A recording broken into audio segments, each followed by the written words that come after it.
And good evening, everybody. Welcome to a GEMPC special event. I am, as always, Dan Tartaglione, also known as DTartag1. Joining me tonight is our GEMPC 6 winner from only 3 years ago, 2022, Mr. Tom Struther himself. How you doing tonight, Tom?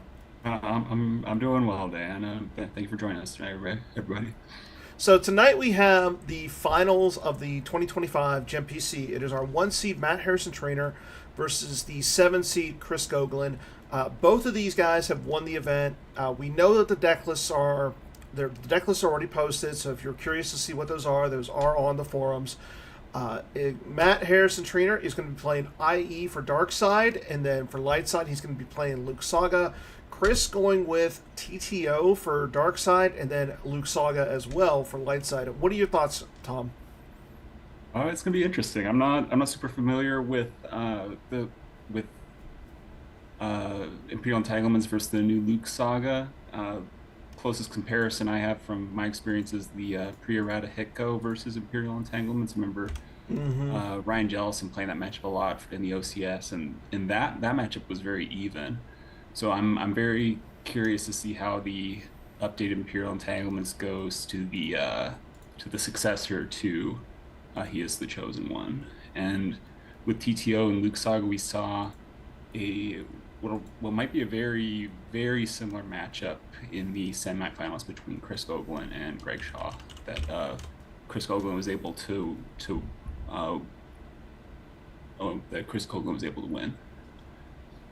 So it looks like Matt is ready. He is going to be starting with his Dark Side, so it's going to be IE or Imperial Entanglements versus Luke Saga.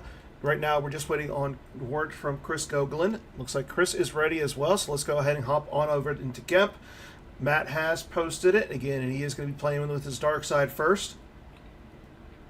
If I'm not mistaken, Matt's a two-time GEMPC winner and Chris is a one-time. Correct. So Chris won it back in. Actually, Chris, funny enough, sent me over some information regarding this earlier today. So, just for a little bit of fun facts, Chris ended up winning the GEMPC 4, beating Jared Napolitano into the finals.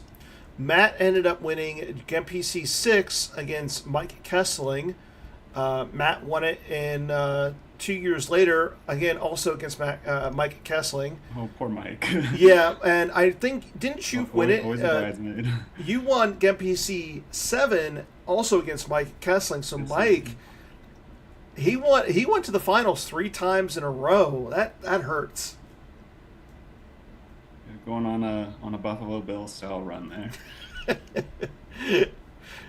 So, and a little bit of a side note. Looks like, again, Chris said this earlier today, that the new allies have had at least one person in the finals each of the last 4 years. However, Matt Harrison-Trainor, back when he won his first one back uh, in GMPC 6, he was not part of the new allies. So, technically, they haven't had somebody in the finals for the last 4 years. It's only been a couple, like, uh, 3 years. So, Just a little bit of an asterisk there. so here we go. We see that Chris went and got the Cloud City guest quarters with My Sister Has It. Matt went out and got Grit Admiral Thrawn as well as Admiral Ozzel, and we also see that 3PO was taken into Chris's hand as well with Were You Looking for Me? There's the fanfare shield from Matt. So no surprises so far from Matt. Yeah, the one Gemp game I caught of this matchup, um, I forget who it was against, but from what I saw, they both were playing well, and it turned into an absolute slog Mm-hmm. because Luke Saga doesn't really have much of anything to deal with a Devastator that's fully immune to attrition, and that makes it very challenging for both sides to deal force drains to each other because IE is commonly going to be on their zero side, Mm-hmm. and having Luke or Yoda blocking one or two of their force drains And for Luke Saga, it's difficult to force train with Luke when you're commonly having to pay all your force to deploy guys. And when IE's on their 7 side, it costs 2 force to move. And when IE's on their 7 side, it's much more in the Luke Saga player's interest to flip them back than it is to pay to force to cause damage to force trains. Mm-hmm. And I tend to agree with you. And we already saw that Matt went ahead, grabbed his Alert My Star Destroyer, so he does have the ability to make the Devastator fully immune to attrition here on this turn. One thing of note is, if you're looking at the deck list, again, but all these deck lists are posted, Chris is only running the Tiderian as his space package. So not necessarily the best ship to go to space and challenge MHT up in space. So I do think that Chris's plan is probably going to be just to do as much damage on the ground to making sure that Matt cannot flip and stay on his 7 side of the objective, like you alluded to it. And we see that Matt is getting out a few sites. We see the Desert Heart coming down, the Coruscant docking bay, and the Tatooine Imperial landing site. There's Admiral Ozzel going down to the Jawa camp. Yeah, and a couple interesting things about Chris's Luke Saga. One is he's not playing Run Luke Run, and this can be the kind of matchup where Run Luke Run is very useful. Instead, he's playing Neighboring Leads. Depending on how the matchup goes, that can either really help him or hurt him, because if he doesn't have Neighboring, he's much more limited in his ways to get characters off of the desert. He does have the first aid combo, which lets him reload characters from one site to an exterior site, but in this matchup, he would probably much rather save that to cancel a react. And we just see Admiral Ozzel being shuttled up to the Devastator. And as you pointed out, Chris is running Neighboring Leads, which is kind of nerfed because of the Imperial Arrest Order. As we see, Chris gets out the Chief Trooper's Hut.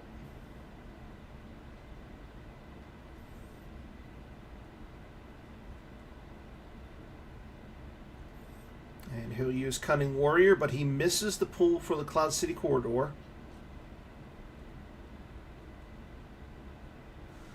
And I think that, being that Matt can't do any damage up at the Tatooine system right now because he is on the 7 or the 0 side of his objective, Chris doesn't really have to do a lot this turn. He can just sit down, get some of his activation out, and play a little bit more reactive to what Matt is doing versus vice versa. Yeah, what he really doesn't want to have happen is have Luke come down and not really do any damage. Just give Matt the opportunity to ignore him. A couple things that are really helpful for Chris's deck is, in addition to the first aid combo, which he can use to cancel a react, he's also playing the Ender Acceleration Free Ride combo, which can also cancel vehicle reacts. Okay. Yeah, I think that's going to be an important card in this deck, and one that Chris is probably going to want to find eventually. And doesn't it give him some sort of a little bit of a protection against, like, trample?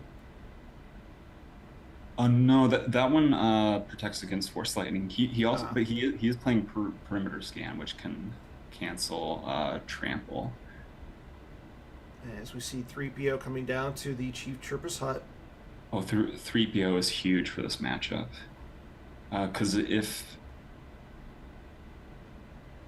Chris's win condition is probably going to involve it turning into a grind where he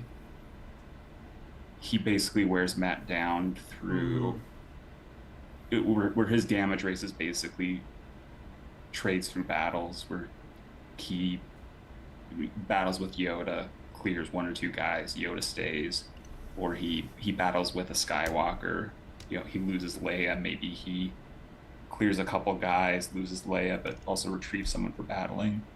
And 3PO is insanely good for making that happen because 3PO can set up the high destiny draws that he'll need to crack the high forfeit values Mm-hmm. on the Imperials, and 3PO will also allow him where if he can get in a situation where he's battling at multiple sites in a turn, he can start getting in situations where he battles at one site, loses the character, battles at a second site, retrieves the character he lost from the prior battle at the second site, Mm-hmm. and then he can track that character that he lost and 3PO it back into hand and potentially repeat that loop on a second turn. And then So it's just they're both losing characters, but Matt's losing at a higher rate, and Chris is doing it in a way where he's getting his characters back, and he can just whittle them down battle by battle. So there's Mos Eisley V coming out from Matt. Now we do see that Chris went and used Rebel Leadership V to get himself the Han Solo Optimistic General at the end of his turn. Oh, and Matt hasn't pulled his grabber, so what? He must not have. So he must be thinking he might need.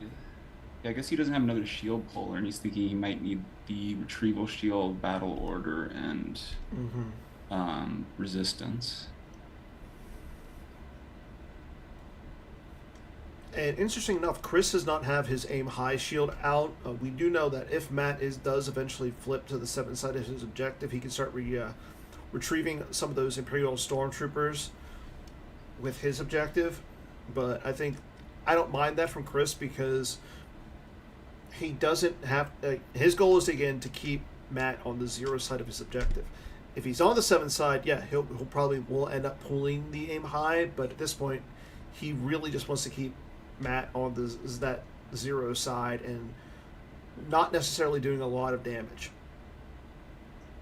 Yeah, Matt doesn't have a shield puller, so that's gonna be rough if he can't grab leadership or one of these react cancelers. There's another attempt at the Cunning Warrior pool from Chris. There's the Cloud City Upper Plaza Corridor. So it looks like it was one of the 2 force that he used last turn to deploy C-3PO. And there's I Don't Need Your Scum. That's going to allow him to pull the Hujiks, Unita, Scanner Tex into hand, as he does take Scanner Tex.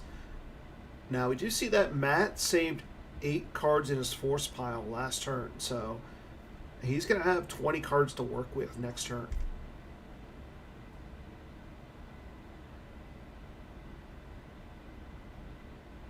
And Chris just goes to draw. Yeah. I mean, there's no. If he deploys Luke, then he's just making it so Matt can play with avoiding Luke. Mm-hmm. If he deploys someone who isn't Luke, then Matt can just deploy a bunch of people, beat that person down, and then spread out to flip. So to answer your question, Blake, I really don't think Chris can or this Luke Saga can go to space. Yes, the Tidarian will be fully immune, but he's going to be down so much in power. And on top of that, you have to think that Matt has an Imperial Command somewhere in his deck, so he's going to be able to use Imperial Command to limit Chris on the battle destinies. Whereas even though we do see that Chris does have Rebel Leadership V in his deck, I don't remember seeing an Admiral in there to be able to limit Matt to what he has up there. And once you get out like Grand Admiral Thrawn, that's not necessarily the best thing for Chris.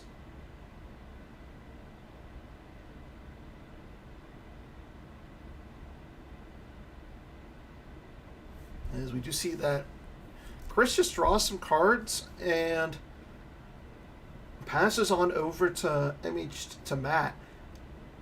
And Chris has 15 cards in his hand, and I like that. Like you pointed out, Matt doesn't have another shield puller in his deck, so we're probably not going to see him pull the drop shield at this point.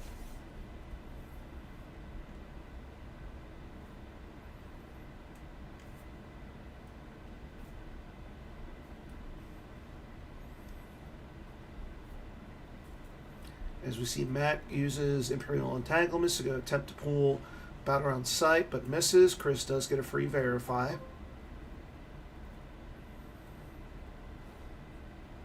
Yeah, this seems rough for Matt.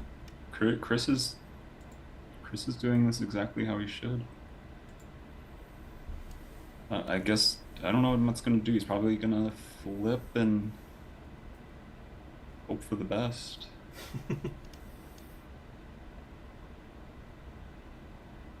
And again, both these players were rated in the top 8 for the NPC. Both of them have won it before, so both of them know how to play in match play.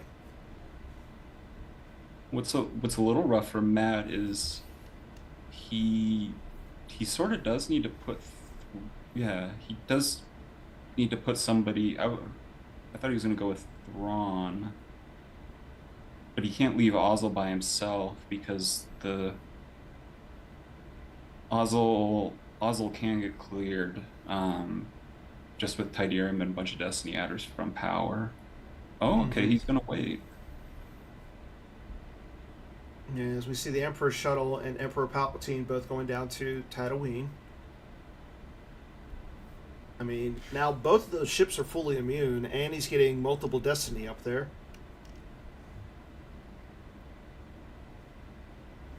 As we see him draw, he's really trying to kick the can to make Chris deploy first. But if Chris can either Chris can kick the can back to Matt if he wants to put someone on Tatooine, bait it with Hoojix, or if he can get the 2/2 out, he can put somebody there.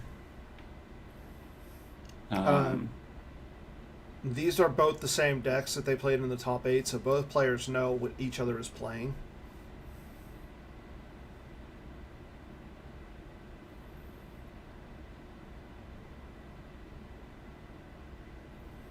And then Chris played the Polar to grab scanner techs, so that might mean he has the Hoojix in hand already. And Scanner Text could be a very important card in this matchup because it essentially turns off all the forfeit bonuses from Imperial Arrest Order. Yeah, it is possible he would pull that ahead of Hoojix. Oh, he is gonna lead the Luke. So maybe he was worried about missing the Saber pull. And he misses the Sabers pull. So.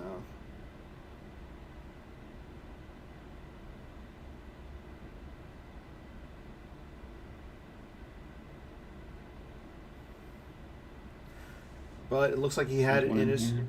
He looks like he had it in his hand, so that's good for Chris. And Obi-Wan Kenobi V joining Luke at the landing site.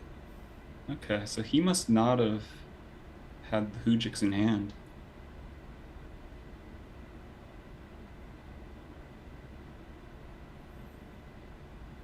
There's My Sisters Have It to go get himself the Chief Trooper's hut or the guest quarters. He misses on that, so clearly just putting a card back. So Matt waiting worked out really well because these are two characters he really wants to avoid. Mm-hmm.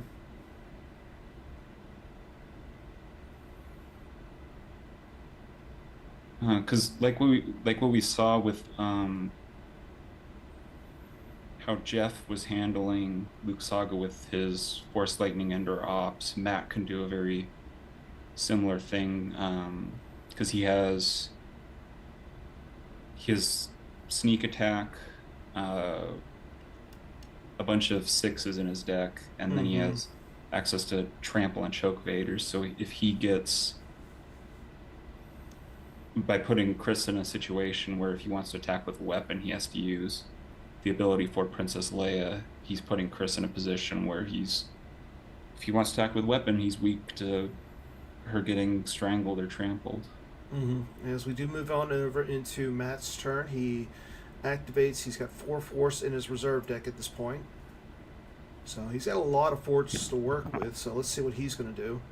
Again, he is not able to drain on the 0 side of his objective at the Tatooine system.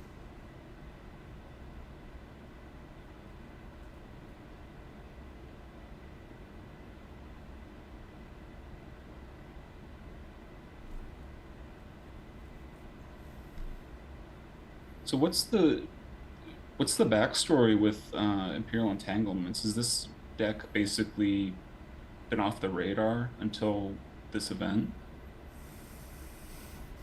I yes. So at the last event, I know Walker's was the big, scary dark side deck, Yeah, and and I saw the OCS stats, and now Walker's has it's that's been getting handed to itself. exactly. And but outside of like IE is kind of hard to deal with because it does have some protection against like weapons, and on top of that, you're putting out a lot of characters that just it it's not on a lot of people's radar at this point. So you have players like Ryan Jelson who play it. You have people like Matt Harrison-Trainor who like these more control-ish types of decks. So they would rather play that over like a Hunt Down V or Endor Ops. And Endor Ops now has a lot of bullets essentially against it with some of the cards like I don't like their scum or critical error revealed.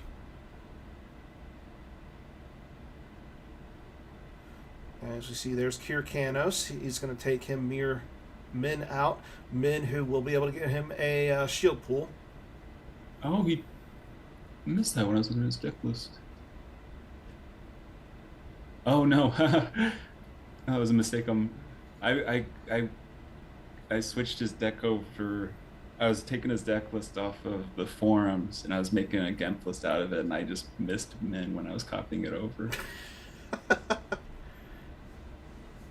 That's huge for him. Because he really needs the grabber in addition to Mm-hmm. battle order resistance and the retrieval shield, and being able to place interrupt out of play. If he can get one of those react cancelers out, or even placing something like sorry about the mess out of play would be really good. Agreed. With Obi on table. As we see, there's Blues Scout 1 with Sergeant Elsk going down to the Desert Heart. So I think that Matt is actually in a position that he could flip, and yes, he does flip this turn.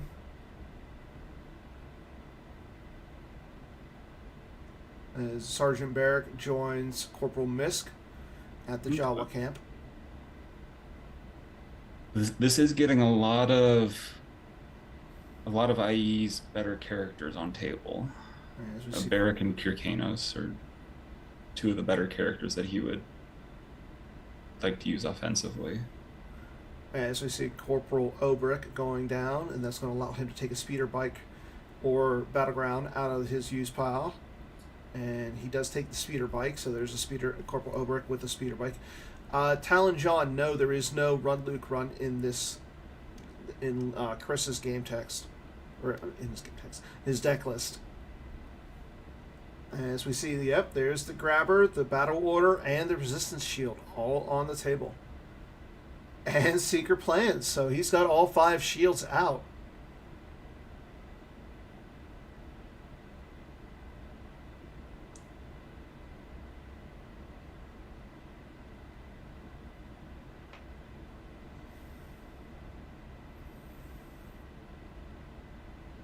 As we see the Emperor shuttle lands with the Emperor popping out. Huh. I feel like he needs some forfeit on the ship. I would actually agree with you, but again, I think he's thinking that Chris doesn't have the ability, like, as long as he's got a command, he should be fine.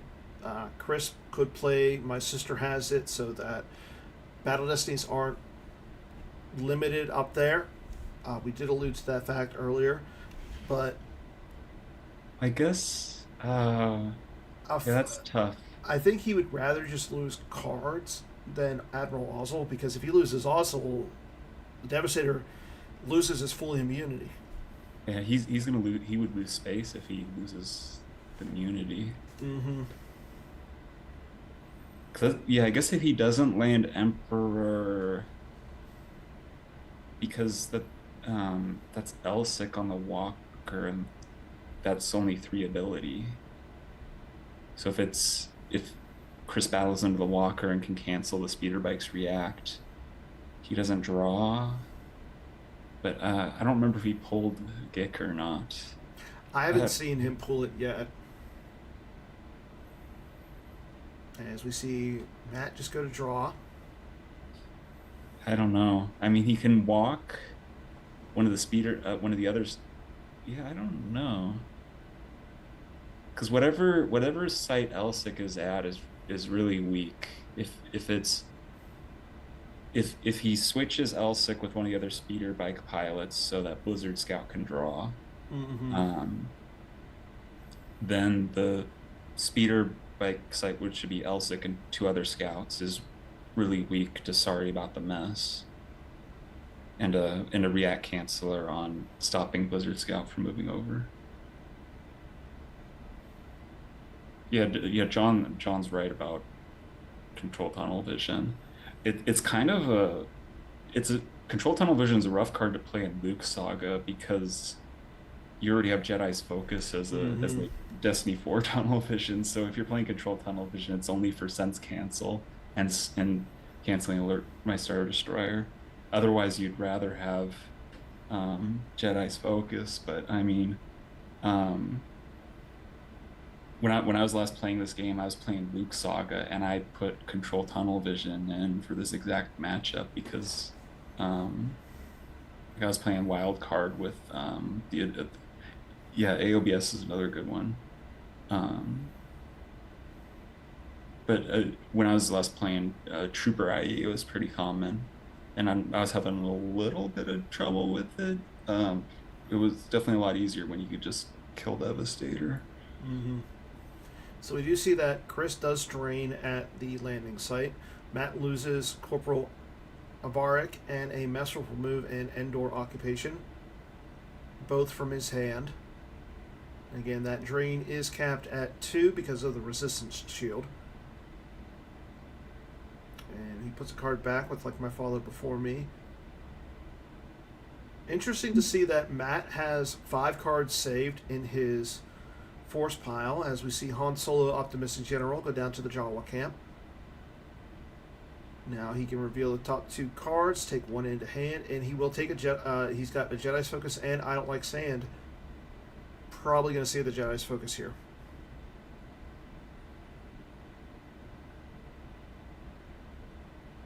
Yep, he does take the Jedi's Focus and plays it. And if he can do Leia and Saber, he probably will.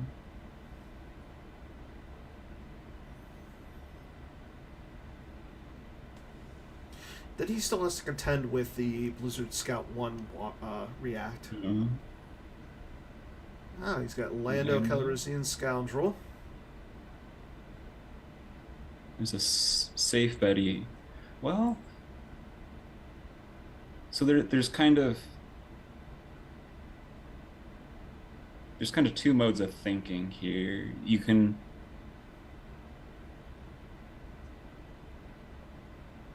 can cancel the react and go for a beatdown, or you can let the react happen and just try to Mm-hmm. clear everything, or just clear as much as you possibly can. But I think if he doesn't have the trample canceller, you really want to keep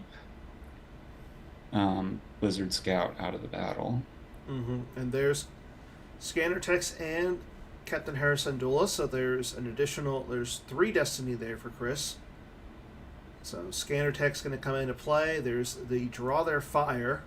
Oh gosh.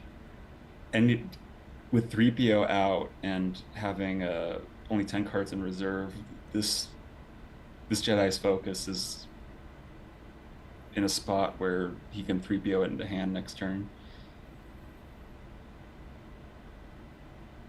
So Chris does battle. It's 14-10 in favor of Chris with 3 Destiny. Chris will retrieve the Jedi's Focus. Matt has to lose a Force. But if Matt can counterattack next turn, Chris is extremely weak to choke and trample. Mm-hmm.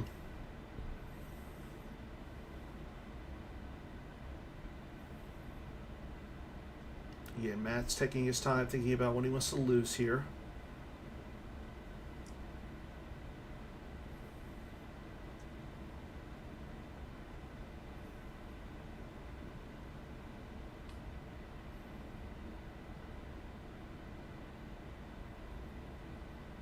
Okay, so he'll lose a speeder bike off the... As we do see the react. Matt uses one force. There's the Odin Nestler in first strike, or first aid to cancel the react. I think Min might place that out of play. I'd say either place it or play or grab it. One of the two. I think he might save the grab for leadership.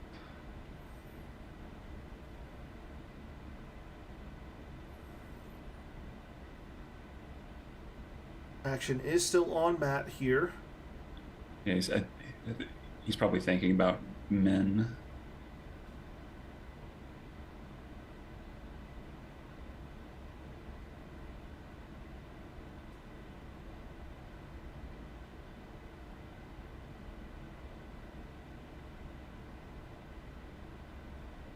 Yeah. And he will use Min, using one force to put the Odin Nestler in first strike out of play. Chris uses scanner text. That's going to allow him to draw the top card of his. And there's a sneak attack from Matt Harrison-Trainor. Chris will grab it. Interesting grab. As Matt puts a card onto the top of his reserve deck. So now, for Matt, that makes grabbing perimeter scan really interesting. As he'll use Corporal Misk to add to the 5 to the total power, and he's got high speed tactics to add a Battle Destiny. So it goes now. Matt Harrison-Trainor is currently ahead by 1 in total power, and he is getting a second Battle Destiny. And oh no leadership to limit. There's a Destiny Corn Horn for 3. Anakin's lightsaber for 1. Hera can redraw. Yep.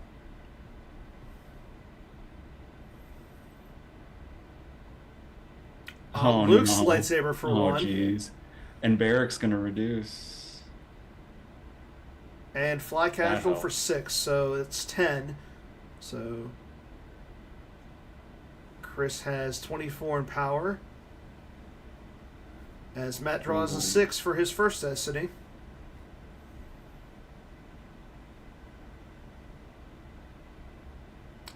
Oh my goodness. And a 6 for the second. Matt Harrison-Trainor will win that battle 27 to 24. He probably would have preferred. He lost from Force Pile, so I mean, he knew his reserve. And Sergeant Barrick will reduce the attrition and power by 3. Can get that into hand.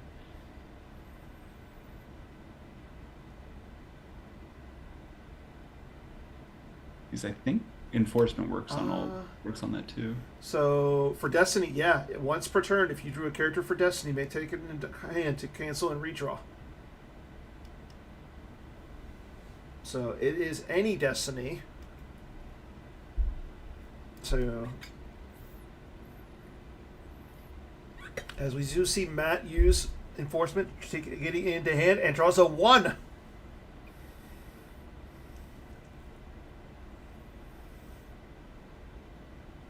So it will be 27 to 23. Oh, and Chris has... They're tracking us to subtract it to make it 0. So I think that's going to clear the whole site. No, wait. It's going to clear Speeder Bike and 2 guys.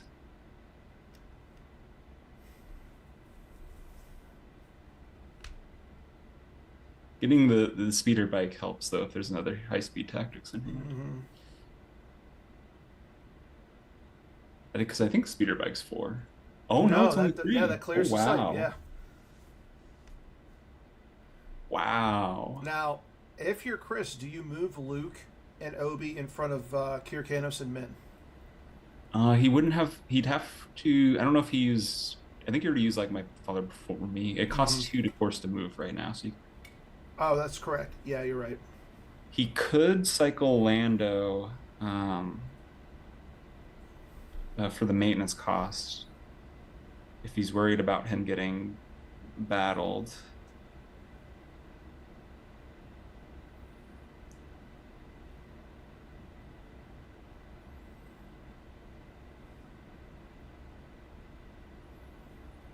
And Chris is in his move phase.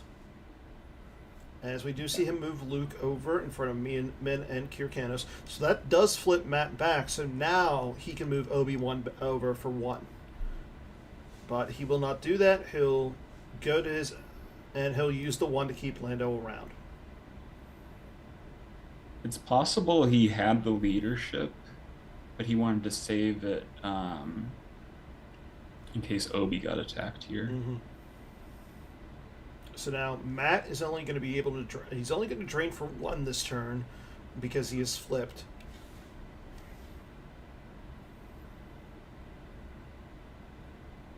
As Matt activates, goes into his control phase, we do see a drain of 1 at the Desert Heart. Chris loses the Cloud City guest quarters from his hand.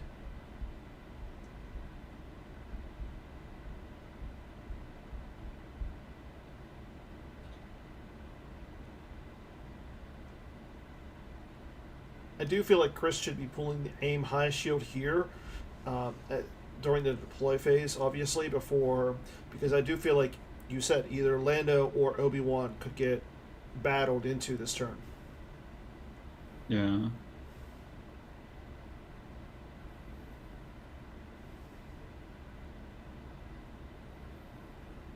Okay, Matt does go to try to deploy a sight, but he misses. Chris does get a verify.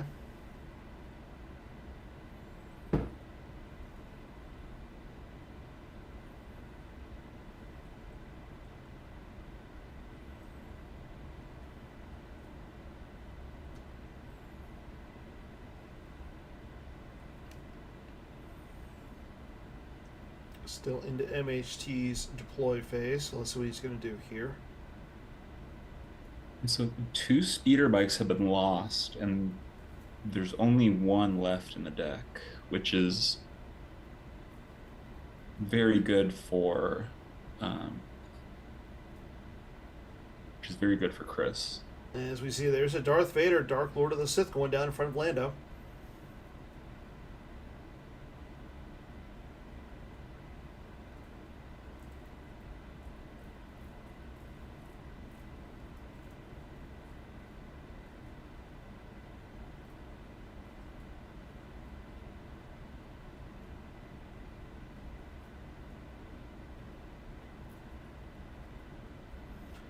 Let's see, does Matt have anything else to come down with here?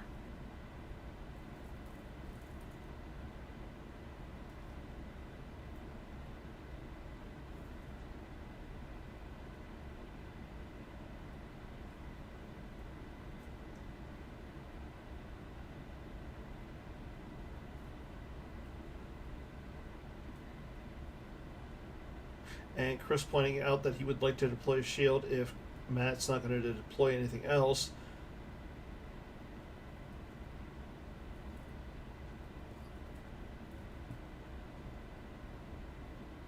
Pretty sure that sounds reasonable, but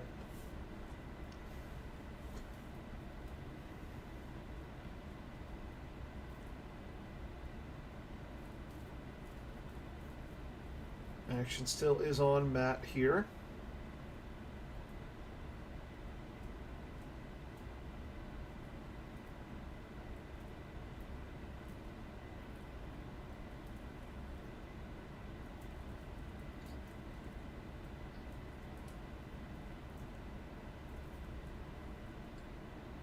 Okay, we do see there's the aim high shield. And we do have the battle from MHT. Darth Vader versus Lando. Matt retrieves Sergeant Barrack, paying 1.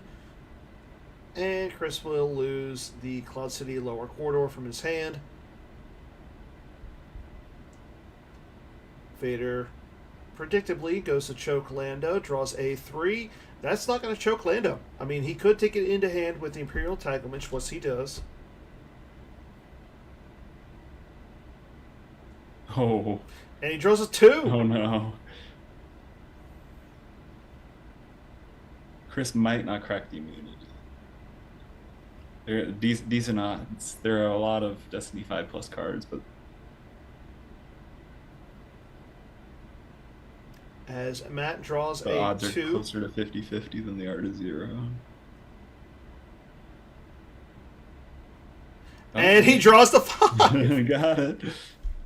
So you were saying, so Chris will win that battle. Vader will go lost, and Lando will go lost.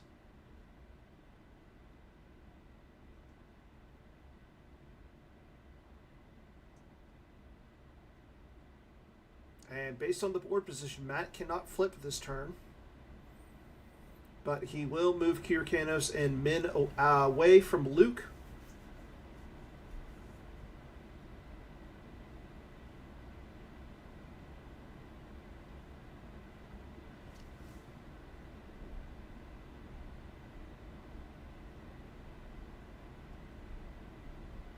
And he'll leave the Emperor with the shuttle at the Desert Heart, passing turn over to Chris, saving 3 force. Okay. So Chris straight activates. Probably going to see him drain for the 2 here.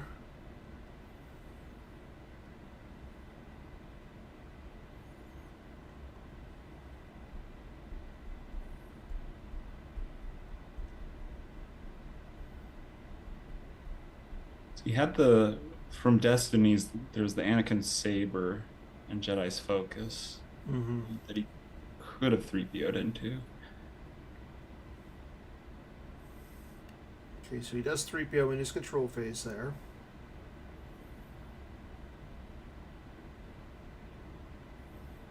And he'll put a card down with like my father before me.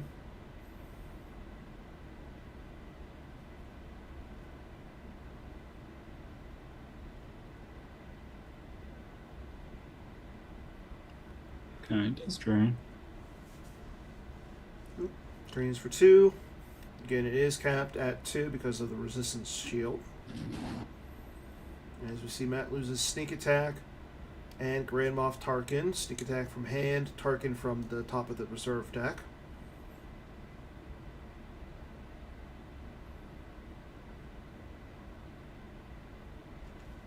And there is another Tarkin in the deck.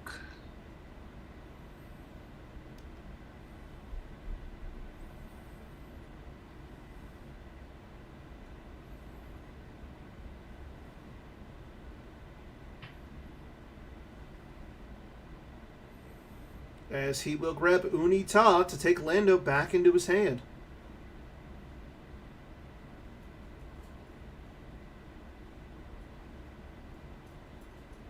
And he'll put out of play Sneak Attack.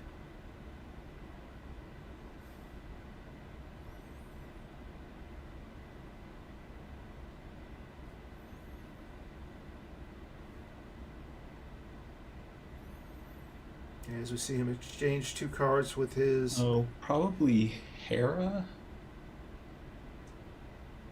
Hera or Han? Han was the other one? Yeah. Hera seems better here.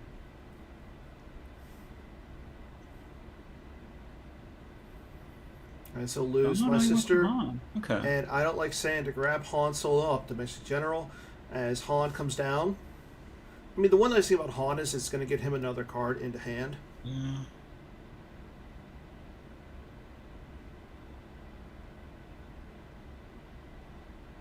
As he will reveal the top 2 cards of his reserve deck, taking Oh, jeez. Anakin Skywalker into hand with Leia on the top of the reserve deck. So he'll probably want to... Interesting. Yep, there's Anakin coming down for 5.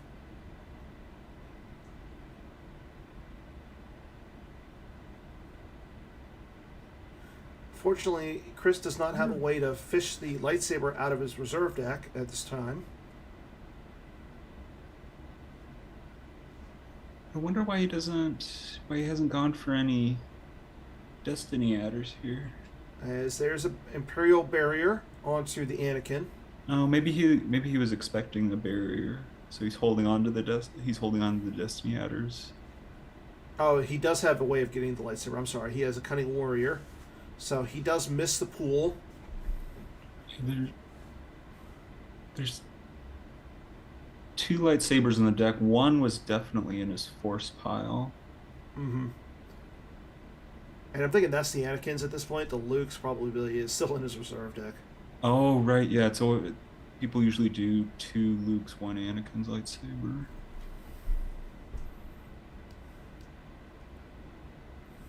As Chris will just move into his draw phase. I'm a little surprised to see that nobody runs Crash Site Memorial.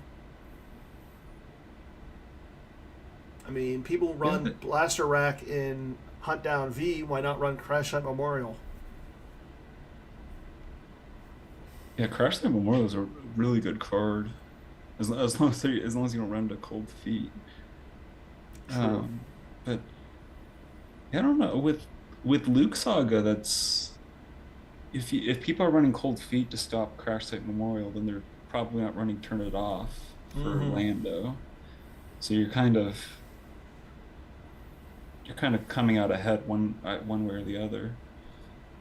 Okay, as we see Matt goes into Matt's turn, he'll use the Palpatine to take a Force Lightning in hand. He misses on the pool, but he will activate 13. Life Force count is 23 for Matt and 30 for Chris. As we see a Princess Leia V go off the top of the reserve deck. What I thought was kind of odd with Luke Saga decks is doing two Luke Sabers and one Anakin rather than one Luke, two Anakin. With because if your Luke's dying and you need another saber for him, you could throw a Anakin saber on him rather than a second Luke saber. I think it's because people are running Ben Solo, who can get the saber back. Yeah, I guess that's true. See Moff Gideon come down, and he'll attempt to pull an Imperial Stormtrooper. There is JS 1975 coming down with TD 4445 coming down onto his due back.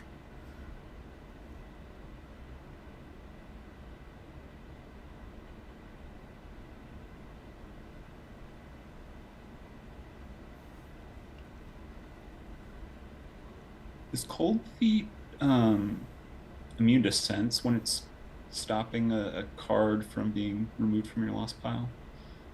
I'm not sure. I would have to check it. And we do have a battle. Matt is ahead on power, 19 to 13. He'll retrieve Grand Moff Tarkin. Chris will lose the Jedi's Focus off the top of the reserve deck. This is where Run Luke Run would really come into play nicely. Yeah.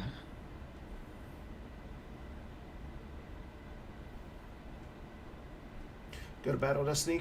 Matt will draw a 4 for Battle Destiny. No leadership still. Chris will draw My Sister Has It, which will become his 6 with Anakin. And luckily for Matt, Imperial Rest Order is in effect at this location.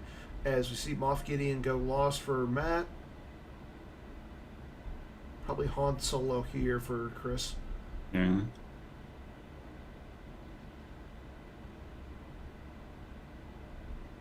Yep, there goes Han for Chris.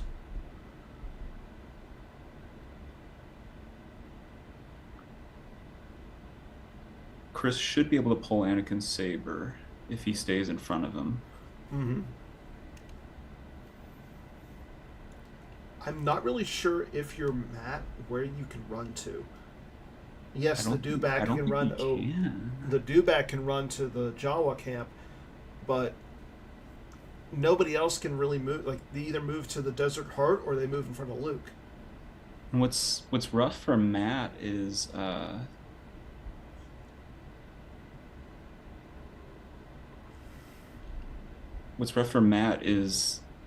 he probably needs to win this game because the TTO versus Luke Saga matchup is probably generally more favorable for Chris. As we see, the Blizzard Scout 1 moves over. TD 4445 hops off the two back with JS 1975 hopping on.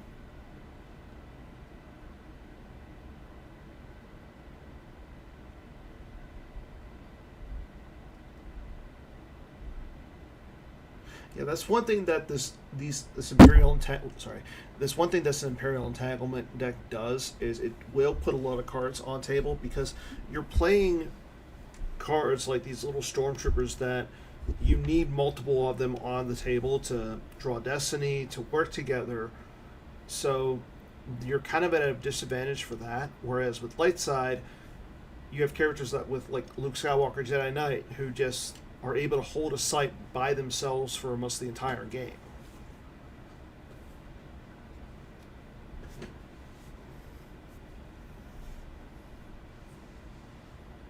As Matt goes into his draw phase and draws some cards.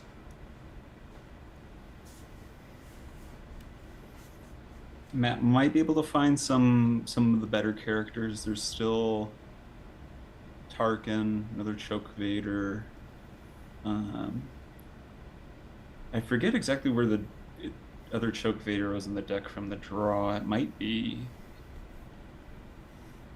I mean, we haven't seen it. It might be in. It might be in this section of his force pile now. Mm-hmm. There's also Blizzard 4 that's still active that might be able to fetch one. His reserve deck's really small though. As we do pass action over to Chris Gogolen. And I think the Anakin Saber is active in Chris's reserve deck. It'd be somewhere near the top. As Chris will drain at Mos Eisley.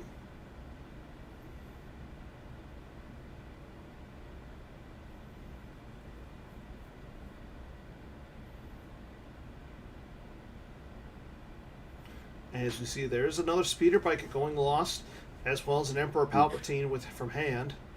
And that's rough because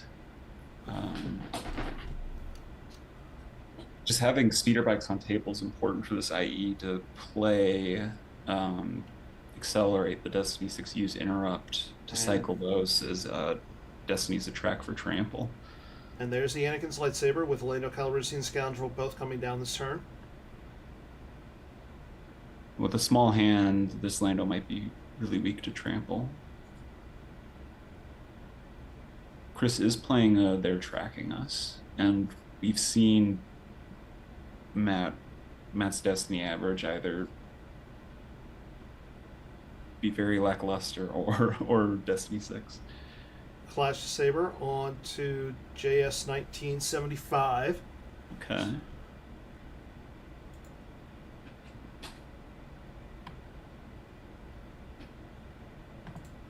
And we do have a battle.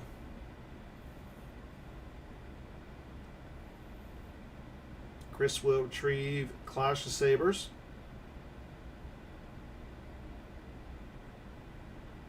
So what is the Clash route? Is that just to get his power down by 4? It's possible. It seems like retrieving Lando, or not Lando, but retrieving the Han. Oh, I guess he gets the Han either way. Yeah, he got the Han because of the epic event. Anakin's in the battle. Man, retrieving 2 force for the battles is really good here. As Anakin will swing at Kir Kanos, draws a 5 for the first Destiny. Draws a 5 for the second one, so Kir Kanos will be hit, forfeit 0. Does Matt have the trample?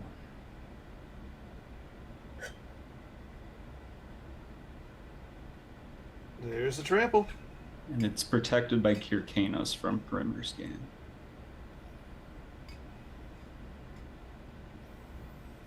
As he draws a 3 and wow. misses. Oof.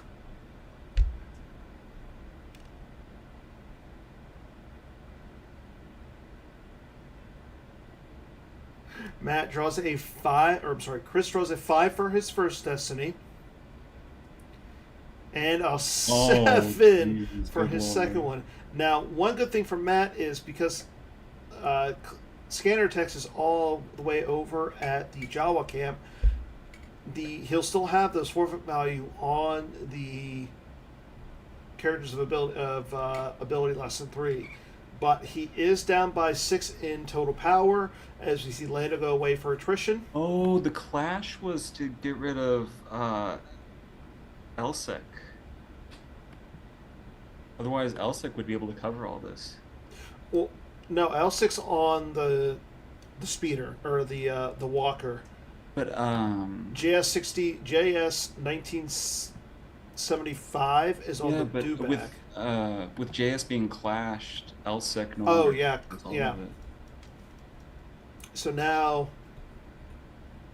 yeah, that worked out really well for Chris. That was an extremely good battle for Chris.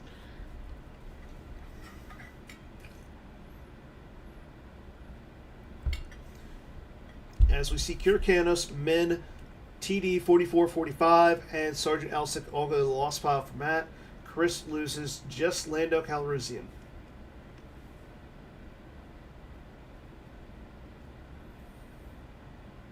And JS 1975 is still clashed.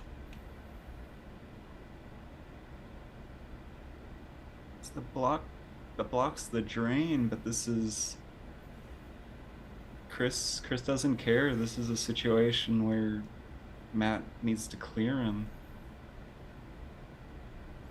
And as we say, there's a drain of 1 at the Desert Heart. We'll see where you looking for me go lost. And with 2 sites locked down, Matt isn't able to flip. So ideally he would clear Luke on this turn, and Chris would not have another Luke in hand. But he's got that 3 from the last battle in his reserve deck that he can't redraw. And depending on what he has in his hand, if he tries to fight Luke with like Tarkin and another leader, he could just die to Saddam. Okay, he flashes Corporal Dresselin Oh, to nice. go get That gets the ATST out of his reserve. as he will deploy those in front of Luke. So if he has eye roll in hand, that gets him second destiny.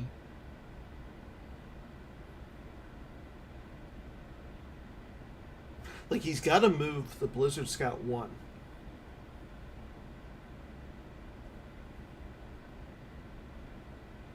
And that dewback protects him from weapons, right?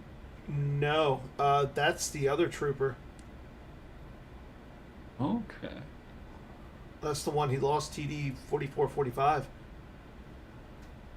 So he's still, if there's a Saddam, he's still vulnerable to a drain there.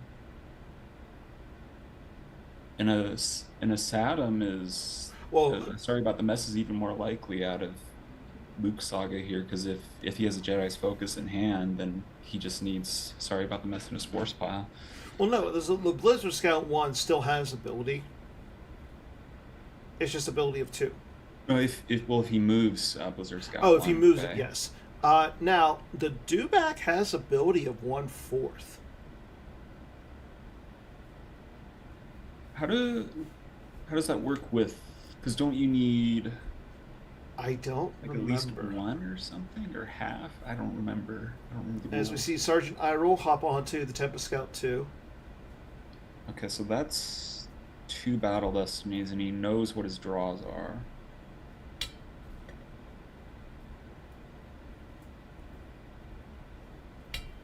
And we see Tempest Scout 1 coming down as well.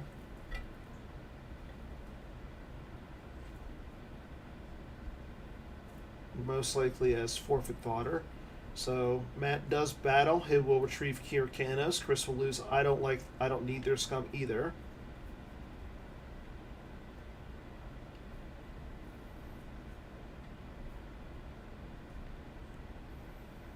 Chris activates with a kind of warrior. That makes it that makes it more difficult if he has another Luke in hand, because then now he's got the force to walkling back the saber if he does lose Luke. As Matt draws a 4 for his first Destiny, he needs a 4 for the second one, and he hits a 4. Now, does Chris have the? Chris does not have enough. Yeah, so that's step one. Step two is to have the deck. Oh, oof! And Chris draws a 6. So now step two is to have the deck playing 5 Lukes, not have a second Luke in hand. As we see, there goes Tempest Scout 1. Luke Skywalker will die to the attrition.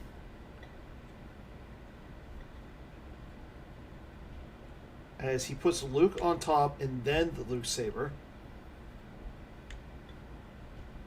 Okay. And Corporal Dresselin will also die there. So that might mean second Luke Saber in hand. It might also mean he doesn't have another Luke in hand. Yep, the Blizzard Scout 1 will walk all the way over to the Jedi, or I'm sorry, to the Jawa camp.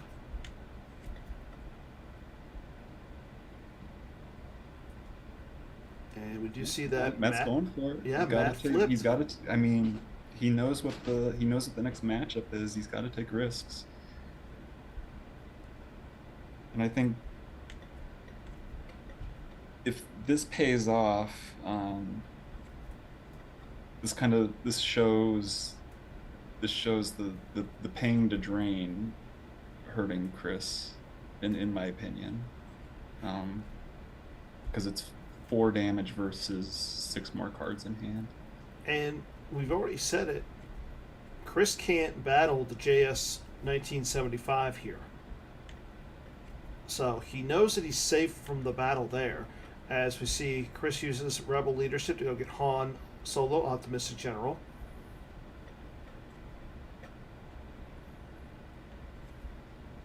But there are so many ways that this could go very poorly. Mm-hmm. I don't know.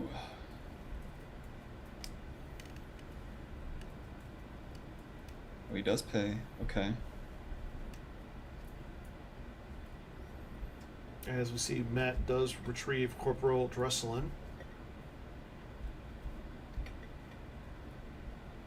Matt's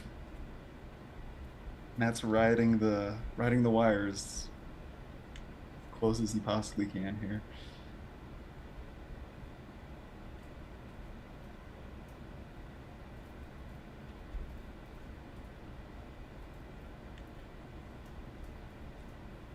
Okay, Chris activates his 13 cards.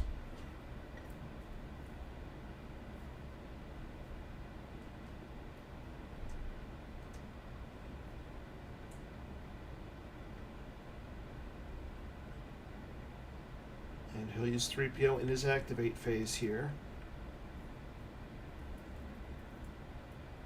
I don't think we're going to see Chris drain here, just so he has more cards to work with this turn. But I could be wrong. And he can't because of the Clash Trooper. Oh, that's right, yeah. Oh no, he does have the Saturn, and he's going for the drain then.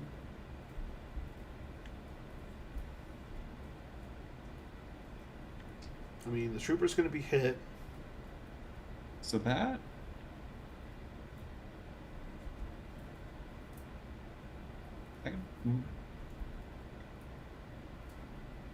Oh, geez. Okay. Yeah, so Ben's... no lightsaber in reserve. Yeah. So or no Rey. If he does have the Luke, that bodes well for Emperor.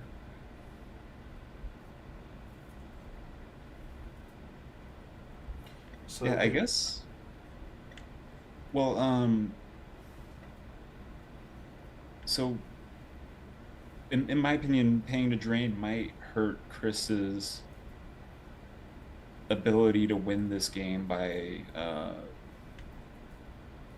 to win this game and win this game by a larger differential.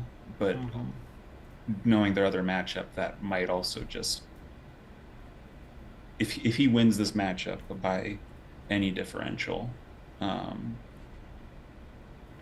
that might be enough for the to take it home because of how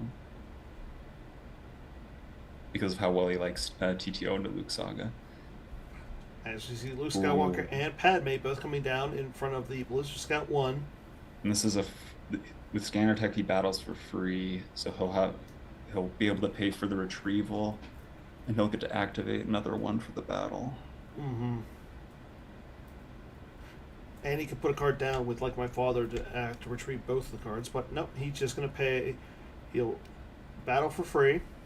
And it's possible so one card in hand is Han. It is possible the other one is free ride combo.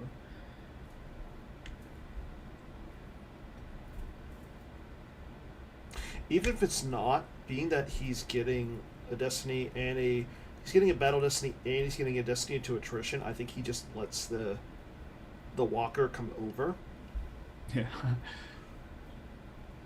I mean, he's got himself in such a good spot. Mm-hmm.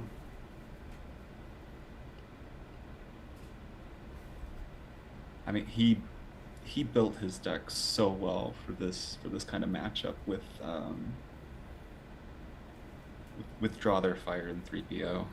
And it's such a nasty combo for this. And we will not see the Walker react, and I like that from Matt. Okay, so he's gonna use the Gick then.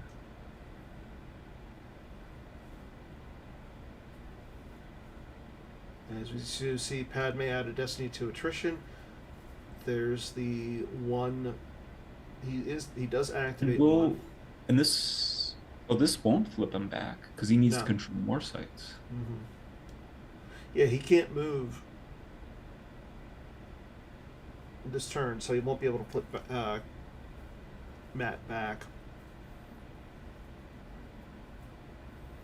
So it's 16-5, and we know that Matt has the Gick in his hand. And leadership's card 20 there, which will go well with Han.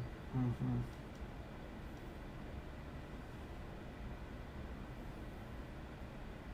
Oh no, he is going to pay to move. I wonder who he's going to go for. I think you have to move Obi here. Obi has the best chance of getting rid of the Walker and the character on the Walker.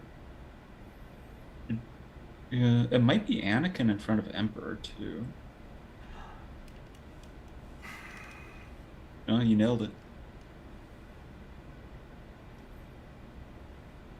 And yep, that will flip Matt back over onto the 0 side. So Matt, again, only going to be doing 1 point of damage this turn.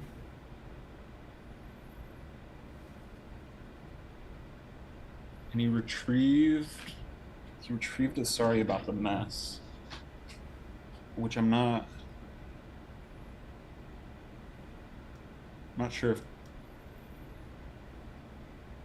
how much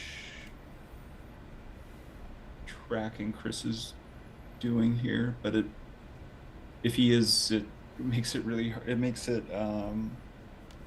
it limits what he can move in front of Anakin. Agreed. And at this point, though, I think if you're Chris, you just want to maximize whatever you're retrieving. You're up by 13 in life force. I mean, both players only have 2 cards in hand. Matt's only doing 1 damage to you. You're threatening 5 points of damage on your next turn. Like, things are looking really good for Mr. Chris Gogolen. Yeah. And he still has Walkling on the table. He can still, if he wants, whenever he battles, he retrieves. So, Chris is in a really, really solid spot. Right now, Matt, I think, just wants to do as much damage as he can and get Chris's life total down as much as he can.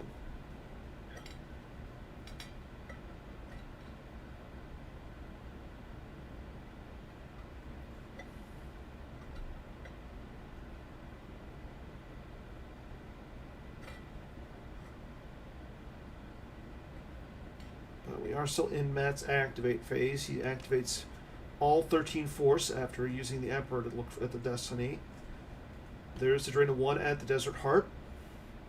As we see a Luke Skywalker Jedi Knight go off the top.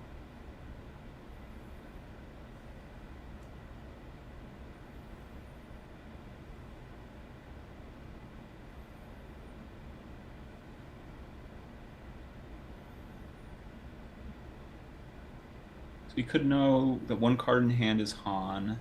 I saw one leadership in reserve. If he has, yep. Oh, interesting. Okay. And Blizzard 4 in front of Anakin.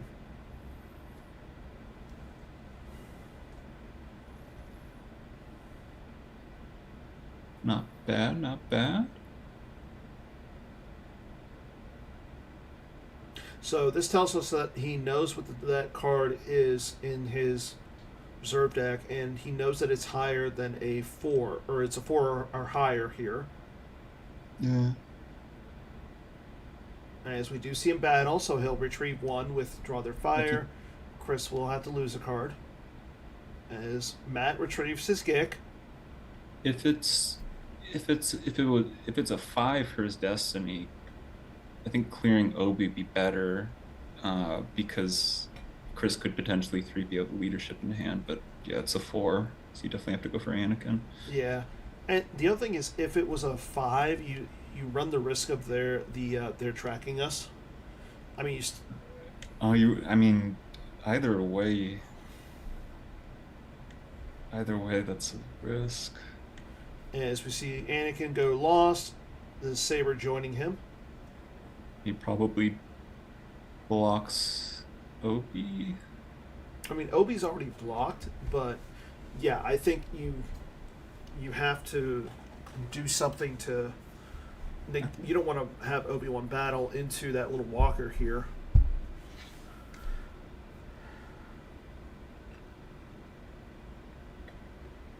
And the other thing is, like, we know that Matt can't go too crazy here and like move Ozzel down, because we haven't seen the Tiderian at all.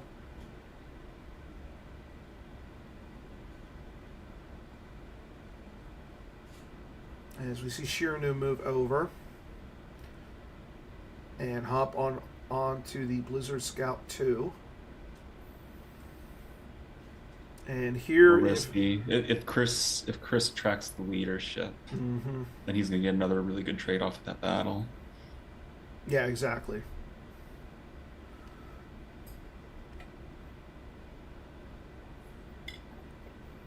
So I think so. Leadership. This one, actually, remember, leadership is card. It's gonna be card 21 now.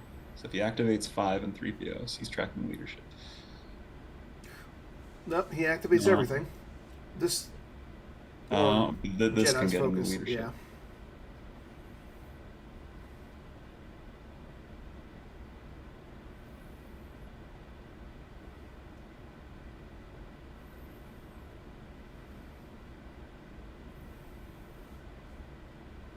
Yeah, you drain, then you battle with Obi-Wan. And that's what we see him do. He does pay 3 to drain for 2. As we see, there goes a Cloud City Occupation and a Kyrkanos. The Occupation from hand, Kyrkanos from the top of the reserve deck.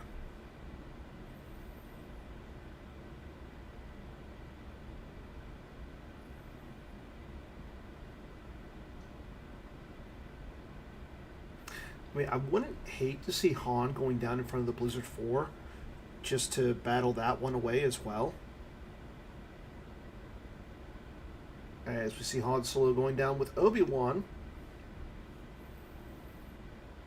As he takes Princess Leia V off the top, saving that plaid casual. So, Leia coming down with Han and Obi. And this gets them a battle for free now, too. Is it a battle for free?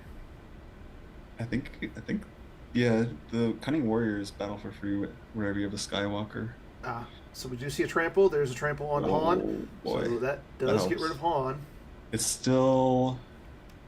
if he took the leadership, it's still 2 battle destinies, and he's retrieving Han, Mm-hmm. which he can potentially track in 3PO in hand, even though Chris hasn't been doing it. It's possible. The dream is alive.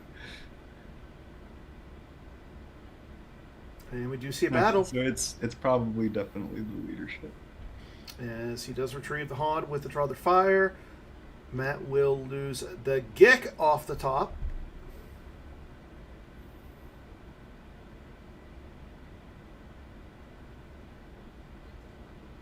There's the epic event, so Chris can again retrieve one.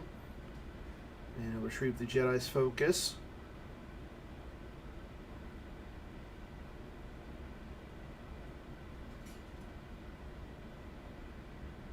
No, he didn't get leadership. No leadership, but he does have the fly casual, so that's going to remove Iroh and Shiranu off the walker. Is Chirano also? No, Chirano covers from arrest order. Oh, okay. So what did he get with Jedi's focus, if not the leadership? Because he already had Yeah, I don't know. Han. Yeah, and he got Leia with the Han, so I'm not sure. So the leadership was definitely in there.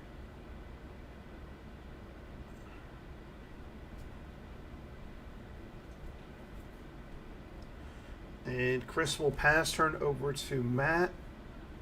Matt with 12 cards left in his life force with 1 in hand. Chris 26 in life force, 1 in hand as well. Matt activating down to 1 card. As he'll be able to do 2. Goes it. So what happened with the Jedi's focus? Yeah, I'm not sure.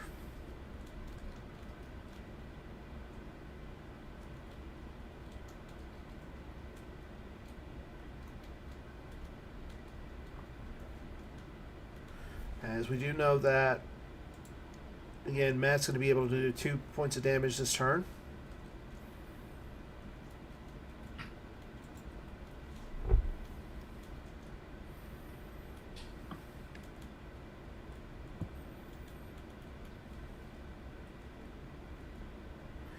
But he is in his activate phase, and he did just check out his destiny before he moves into his control phase. There's the drain of 1 at the Desert Heart. As we see a Hoojix go used. I'm assuming he pulled the Hoojix. Huh. And we see another Luke Skywalker go off the top of the reserve deck. Yes, this is game 1.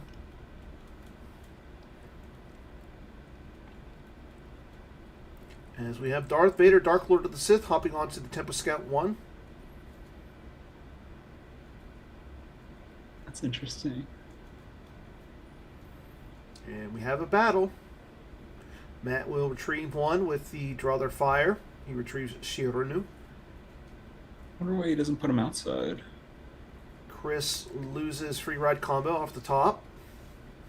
It'd make him 11 power to 6, and this should be the 4. No?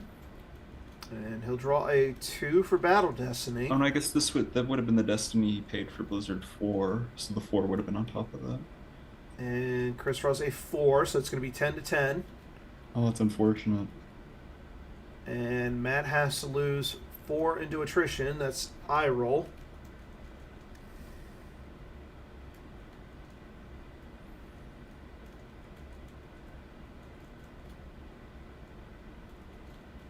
I don't know, Matt might have forgotten about the one he paid for Blizzard 4 and expected that to be the Imperial barrier that he drew for the Trample. But he knew what his destiny was. Oh, he knew the if he activated. Yeah, he activated all but 1, and he knew what destiny was getting. If he didn't know the very bottom card, because he had the very bottom card was the 1 card that he had paid for the maintenance cost on Blizzard 4.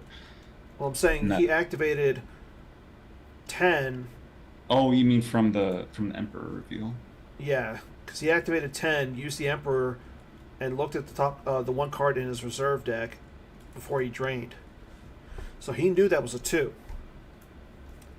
As we see a drain of 2 at the Jawa camp, there goes another Cloud City occupation and Sergeant Barrack, both out of the reserve deck. Chris misses on the Cunning Warrior pool, but he does have the Luke's lightsaber.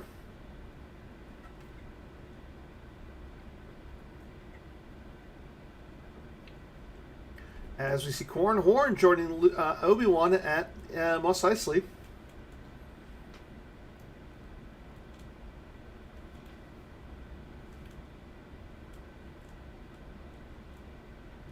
And he will pay 1 to initiate a battle. He'll retrieve the free ride combo. Matt has to lose 1.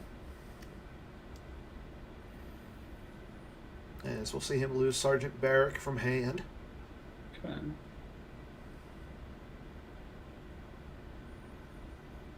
And Vader will attempt there's decent odds he succeeds. Nope, he draws Admiral Shiranu as his choke destiny. He will take Shiranu into hand here, though. And he draws a 6. That will get rid of Corran Horn. So this is still productive for Chris.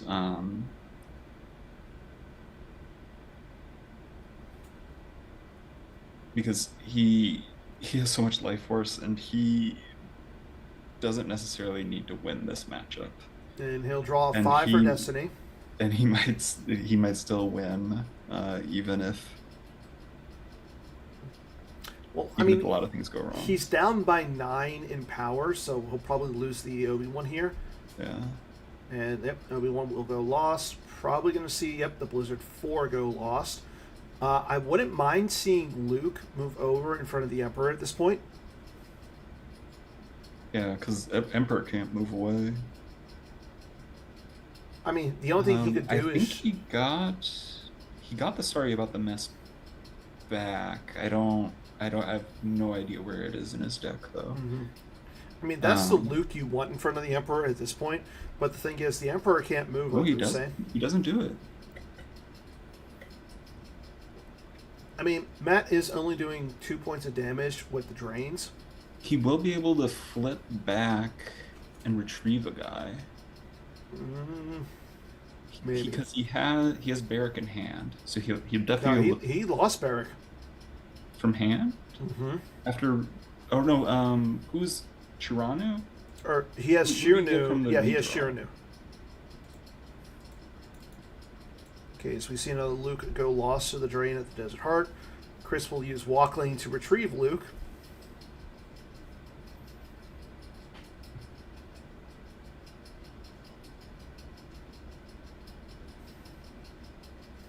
As he'll lose the sorry about the mess there. The problem is, even if Chris has any kind of like characters in his hand, he's going to come down and battle, which is going to retrieve him force. I think at this point, if you're Matt, you're getting to the point where you almost want to just draw up so that way Chris doesn't retrieve anything else. Nope, he's going to deploy Grand Admiral Thrawn to the landing site that will flip him. And this is where I would have liked moving Luke last turn, because you would have stopped the flip.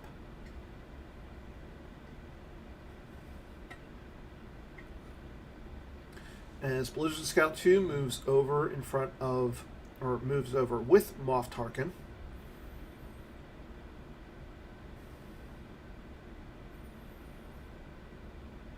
Now Vader hops out.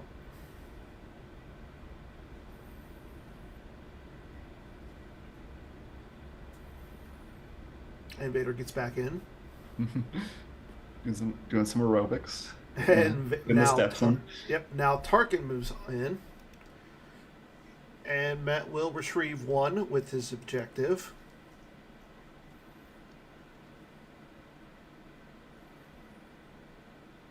And he'll retrieve Sergeant Barrack.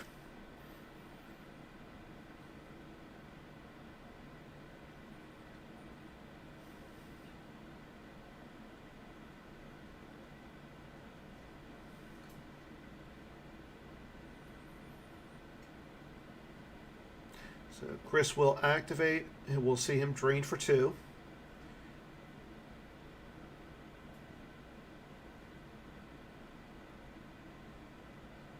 And as we see him pull, don't do that again. Wonder, maybe it's a Leia in hand and he's checking for the lightsaber. Well, he activates everything, then uses don't do that again. So. Yeah, so he might.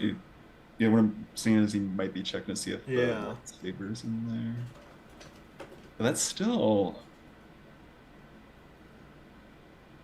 As we see him, he will drain for 2. Matt will lose Accelerate and Sergeant Barrick. 1 from hand, 1 from reserve deck.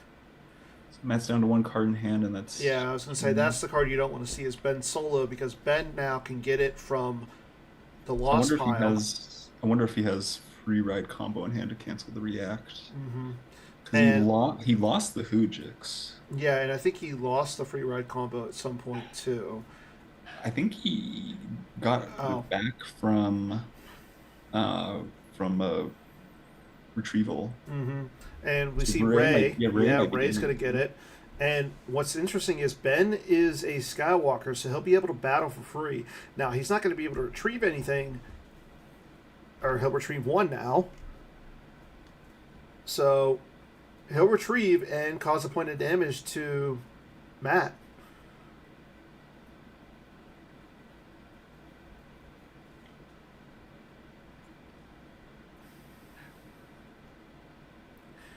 As we see, he does retrieve the Sorry About the Mess. There's the Tempest Scout 1 attempting to move over. And he did get the free ride combo. Good call, Tom.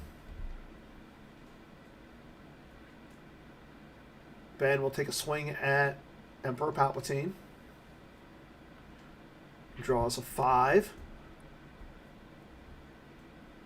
And Ben Solo's actually... Oh, man. And a 1.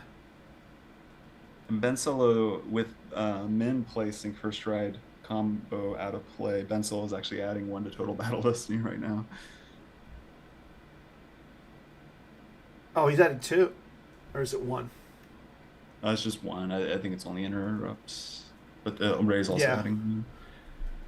So, total battle destiny is 6. So, yeah, I think you just lose Ray here. And Matt's down by 7, so I think you have to lose the Emperor.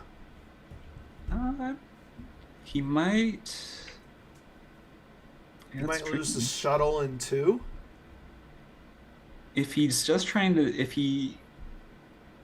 he's just trying to get Chris lower, he would want to keep the Emperor and just to be able to battle into Ben to cause more damage to Chris with the Draw Their Fire. And it also, if he keeps the Emperor, it keeps him flipped, which allows him to drain for 1 more. Yeah, because he would drain at the site and he would drain at the system too. So, yep, there goes the shuttle.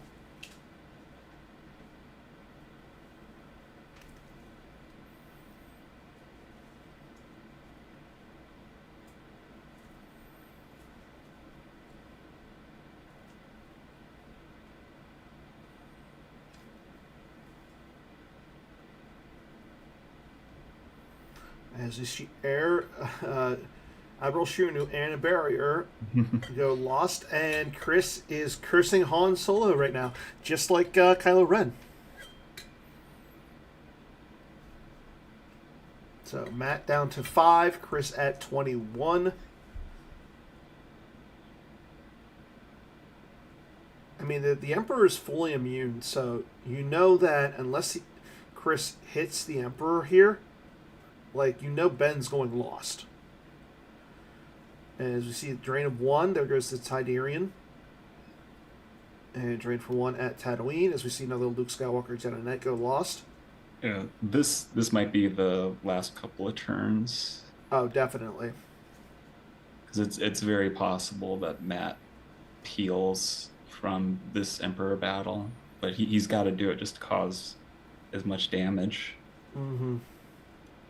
Although this is rough because the next matchup is going to be a damage race that Yeah. is probably favorable for Chris.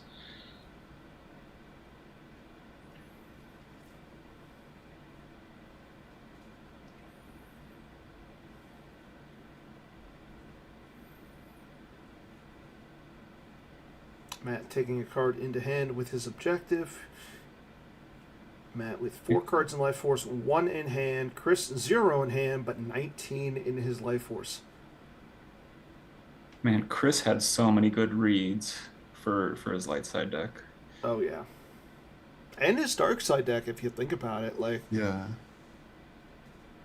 not a lot of people are going to play TTO into this top 8, and Chris using TTO to get to the finals. As we see him not battle, Admiral Oslo moves Interesting. down.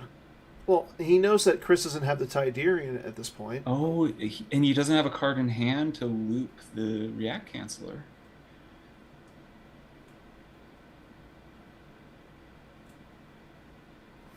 Okay.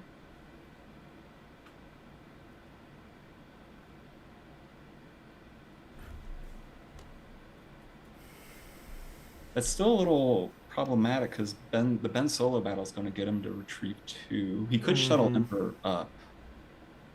And I think that's what you almost have to. Well, no, you don't want to, because then Well, he's it's straining for 2 and 2.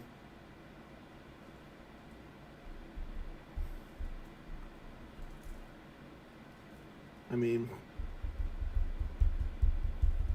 now Chris can't battle.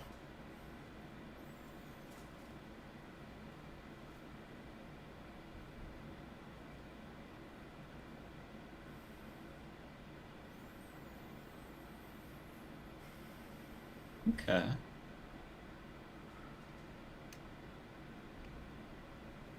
Hmm. Yeah, this is a little better. There's drain of 2 at the Jawa camp. As you see, Lieutenant Arnett and Imperial Barrier both go lost. Getting And Matt down to 4 cards in his life force. then I think Chris might be forced to move everybody to the desert. I would say at least Padme.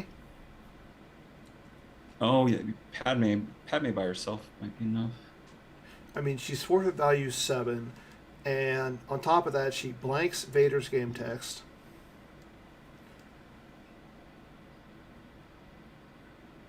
I mean, he kind of I feel like he wants he wants battle retrieval more than drains going through. I mean, at this point, he wants at least 1 card in his hand. Yeah. Yeah, and he moves Padme over.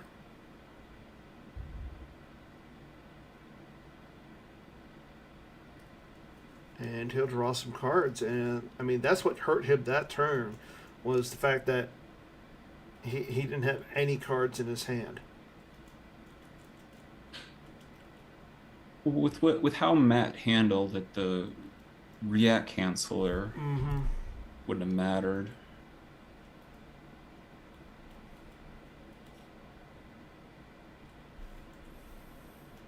Okay, He's Chris getting drawn does for draw. 2.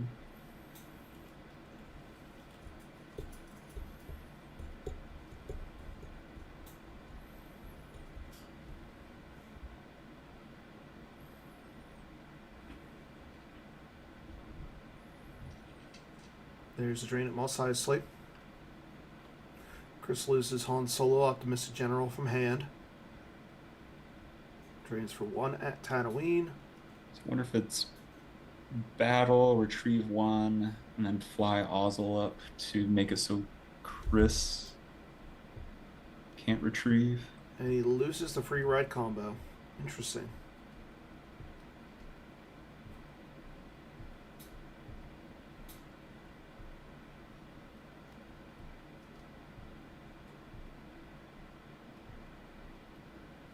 Because Chris wouldn't care about anything like um, if Matt tries to let him pay to drain with Luke and have him block that drain with the ATST cancel. He would prefer that because then he can battle and retrieve.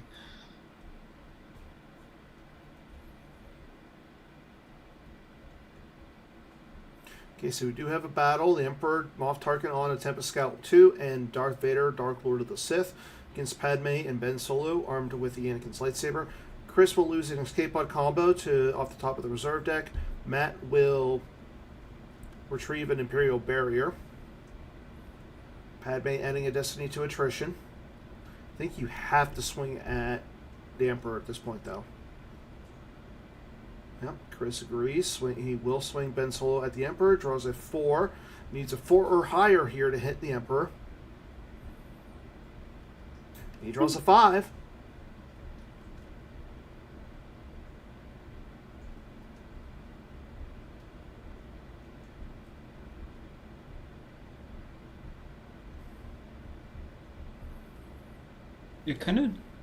It depends on if he has any characters in his hand. Mm-hmm. Because what he would really want is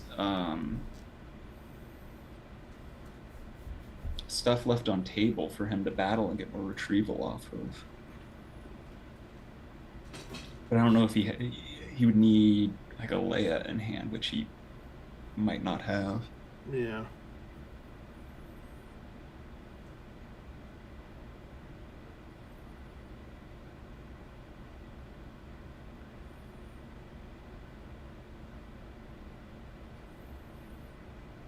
The other thing is Matt is sitting at 1 minute and 45 seconds. Matt draws a 6 for his first Destiny. And a 3 for his second one. No TTU? No. Chris draws a 5 for his Destiny. That's going to bring him up to 14. Or, I'm sorry, 15. And he'll draw a 4 for his Destiny to attrition. So that's going to get rid of Vader or Tarkin and the Skywalker. It's going to get rid of multiple things for Matt, unfortunately. Whereas Chris will have to lose Ben and Padme. Oh, I forgot about that. Yeah, if you lose... Oh, yeah, I forgot about that, too. Here goes Padme. See Tarkin go lost, and probably the Walker. The Walker's just enough. Yeah.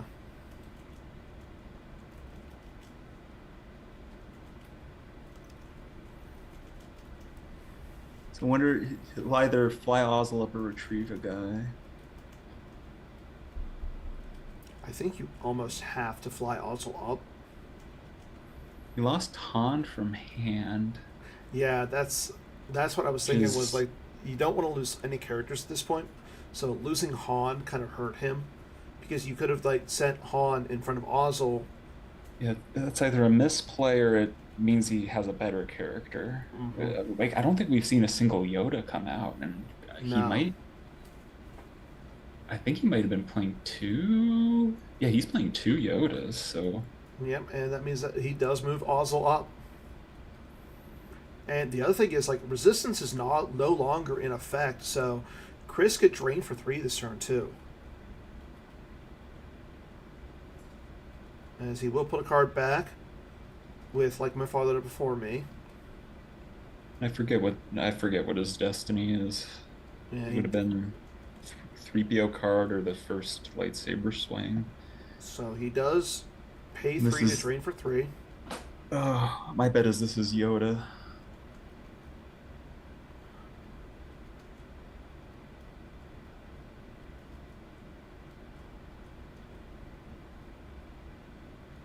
Even if it's not, he could easily just deploy a character and then flip Matt back.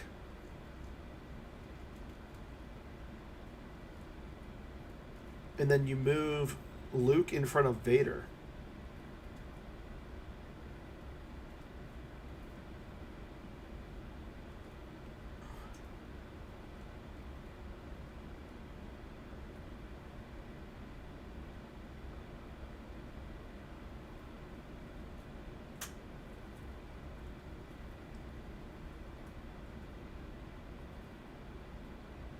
Chris is taking his time. Lando. Okay. Lando, okay. He does go into his battle. And he will battle, so I mean Matt's gonna have to lose one here. Right, so now he He either can choke needs the choke, little hand. yeah. As we see Luke or Han or Vader attempt to choke, he does draw 4, so yeah, Lando's gonna be choked.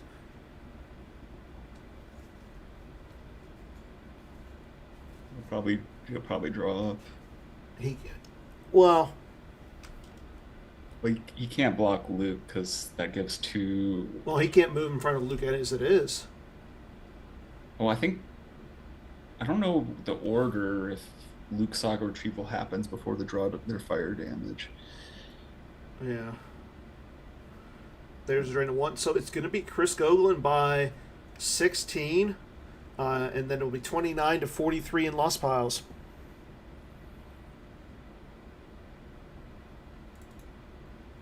Beating TTO with Luke Saga by 16. That is a tall order.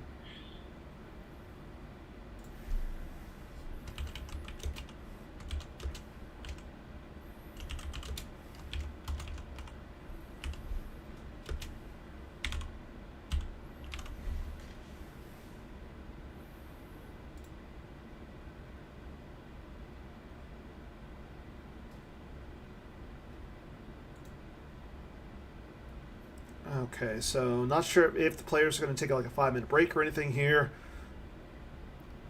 And I do believe that they are going to be playing game 2 momentarily. So again, Chris Gogolen takes game 1. Yep. And it does look like they're going to take a 5-minute break. So I think everybody, why don't we get up, stretch your legs, take a 5-minute break. We'll come back, and then we'll take it into game 2.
Okay, everybody, we are back. We're just waiting on Chris Gogolen from joining us. Again, I am Dan Tartaglia, also known as D Tartag1.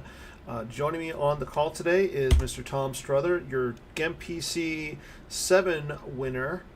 Thank you again for joining us today, Tom. Thank you for having me, Dan. So, again, after game 1, Chris Gogolen took it by 16 force. He had 16 left in his life force. Matt had 43 cards in his lost pile to Chris's 29. So again, this matchup, this is going to be game 2. It is going to be TTO versus Luke Saga. So I think we alluded to it a little bit before, whereas we think that this matchup is going to be straight grindy. It's going to be a damage race. And I think that being that Chris took game 1, how do you feel about game 2? I think Matt's definitely got his work cut out for him, and it's going to be a very different kind of matchup than what we saw in game 1. Game 1 was a lot of battles, not a lot of force drains. Now we're going to get to see much more of the other end of the spectrum, especially with Chris knowing that he just needs to either win this game or get Matt low and just lose by a very small amount. So we might see him play this even safer and go for even fewer risks and see even fewer battles in a matchup where we might not see very many to begin with. Okay, so it looks like the players are ready to go. So let's go ahead and get into our game. Okay. Again, this is TTO versus Luke Skywalker Saga. Normal setup as planned for both players. Chris using operational as planned as his starting interrupt. Matt using the Rise of Skywalker. And it'll be interesting to see how Matt tries to go about this, because we saw this matchup with Chris Gogolen versus Greg Shaw, where Chris was even able to win that matchup when he had a ground battle where he got beat down. I think he healed 6 in overflow and he was still able to win.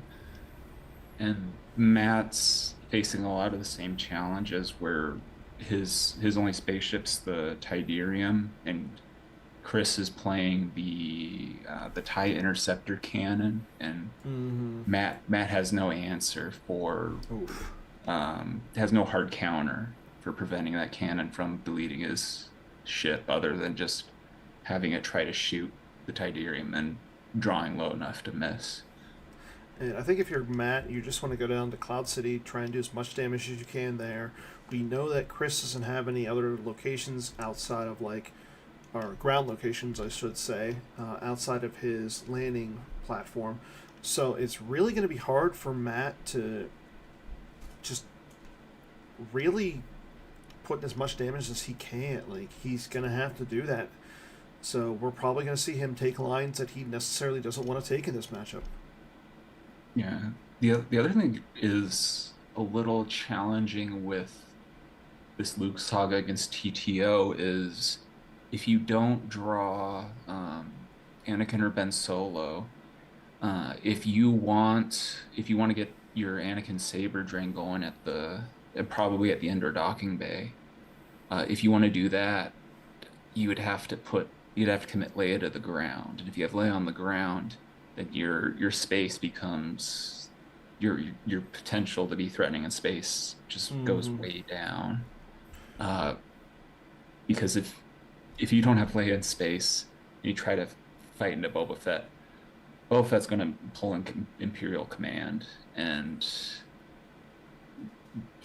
that can potentially shut down all your options for attrition. Because what Luke Saga wants to do is play My Sister Has It, make it so both sides are drawing all their battle destiny, and rely on the full immunity to attrition. Yes. Matt is playing Sense, which opens up some opportunities, but Chris also has control set for stun, either to cancel Sense or to be really problematic for the Tidarium with potentially bouncing Han off as a pilot. So we do see Moff Zherjiao and Admiral also going down to the the bunker. There's the Death Star 2 with the coolant shaft. Chris does have the indoor shield as well as the combat response V coming down. So, again, solid turn 1 by Chris. Yeah, there is. Matt does have one spy, Quarren Horn. He might not get much of a window to go after him off Gerard because he's probably not deploying Quarren turn 1 here, and there's a decent chance that Chris can get a ship down to the docking bay and get him transferred over and fly up to take away that window. There's Admiral Piet as well. And we are into Matt's deploy phase.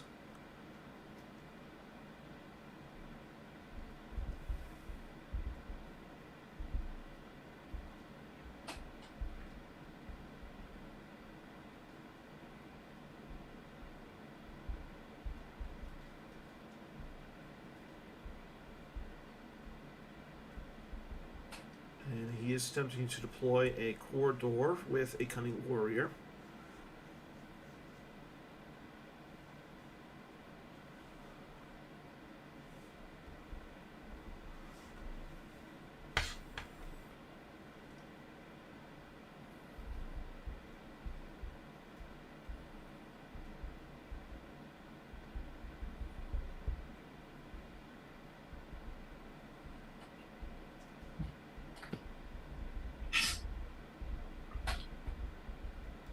And Matt's taking his time here, just thinking about like what he wants. Like he's checking out all the cards in his deck at this point.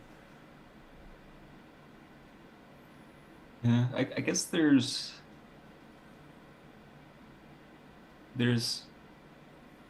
mainly 2 ways you could go. You could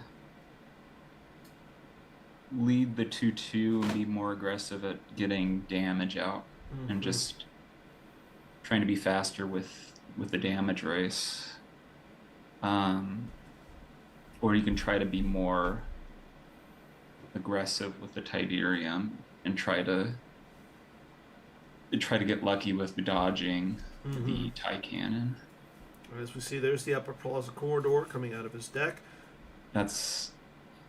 So he missed both of. He's playing the Jedi Council chamber instead of the guest quarters.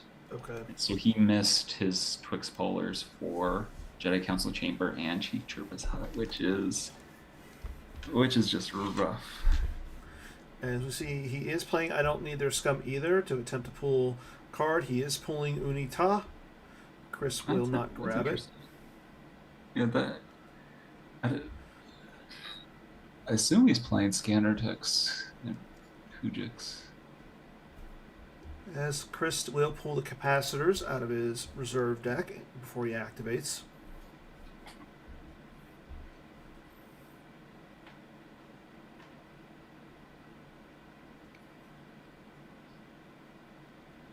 I wonder if he already has Hujix and Scanner Tech in hand, because out of those 3.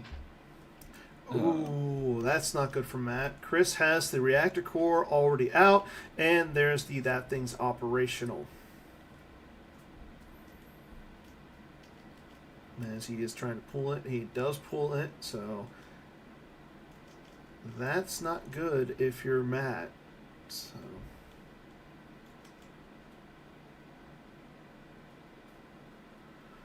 Oh, Slave 1. Yeah, so this is gonna, and there's no barrier in Matt's deck, so he's completely safe to do the docking bay deploy.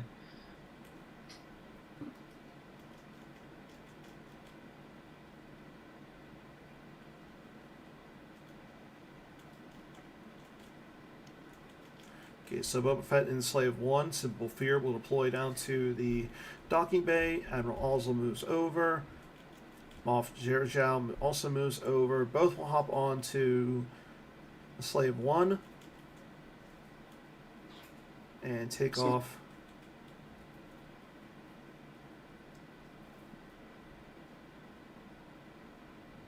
Yeah, that's unfortunate. He has TTO already. Because one way you can win this big would be to Fast Tydirium killed Gergerod before all the sites, before all the sectors are out. Mm-hmm.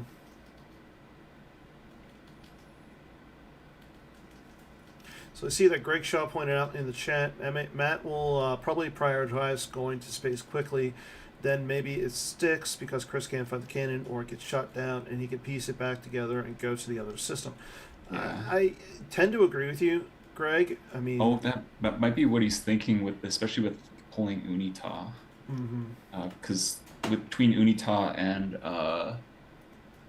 Obi-Wan, one way to counter the TIE cannon, especially if the TIE cannon's on the Colonel Jenin and Onyx, and he has to pay 3 to fire instead of paying 1.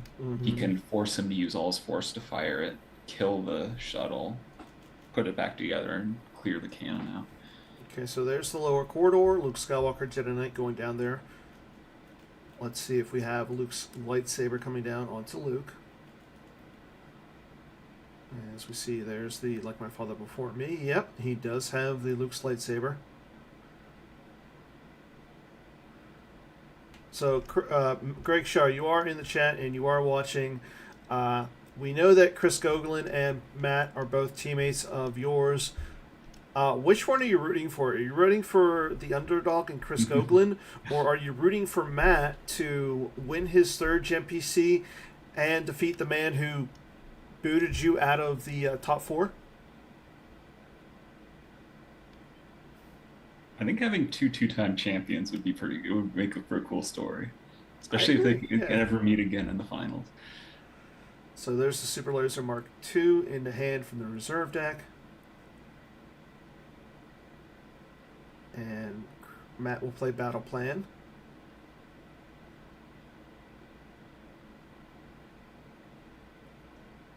What Matt is hoping for is that Chris can't do the Piet Merrick system pull chain this turn. I mean, he's got Piet in hand, so we know that he's got one of the pieces. But yeah, not having the other system out, or at least one of the systems, would be a good start. Okay, so Chris will pay 3 to drain for 2 at. And there's I Don't Need Their Scum to cancel the Force Drain. Chris will grab it.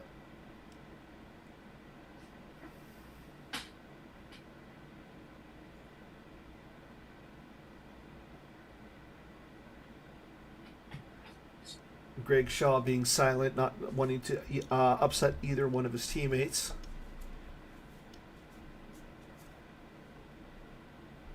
I kind of had a feeling that that's what you were going to say, Greg. So the non-controversial answer. I see you took a page out of Mike Kessling's book. Or did Mike Kessling take a page out of your book? Or is this another answer that you can't answer in a certain way? As we go into Matt's turn, Matt activates all of his force. There's a very small chance that Chris's system got buried in those 3 cards in his force pile. Although he might have just kept drawing. There is Tarkin's Bounty Force Push as well. All right. Jedi's Focus from hand is going to allow him to take a card out of his force pile. So this might be Tydirium. There is Sense and 2 Skywalkers to cancel a potential barrier. 3 Force is also scary for set for stun, but the TTO is a lot of Destiny 4 interrupts, which makes landing set for stun with a blind draw very challenging. There's a drain of 3 at the lower corridor. Chris will lose the Super Laser Mark II, Ominous Rumors, and Imperial Decree, all 3 cards from his hand.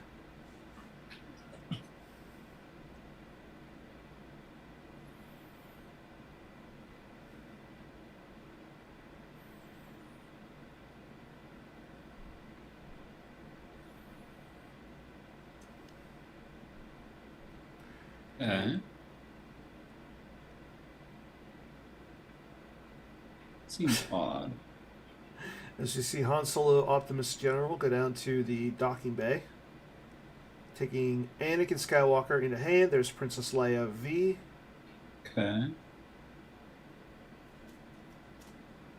With Anakin's lightsaber.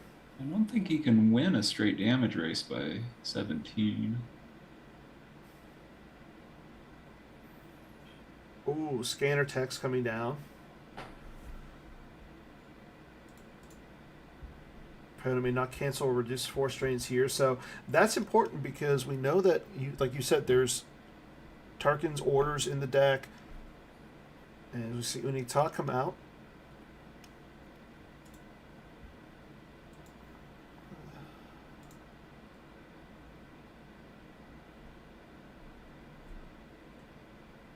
And with Chris playing Image of the Dark Lord, I mean, you're not going to be able to put. So, actually, don't have this list in front of me right now. Yeah.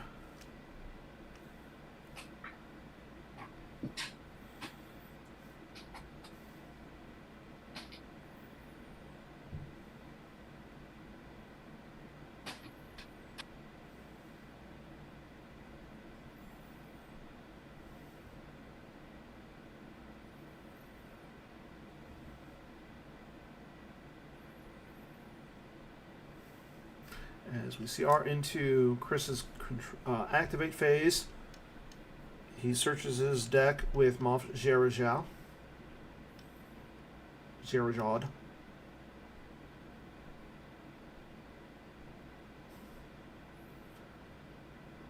And Chris will pay 3 to drain for 2 at Endor.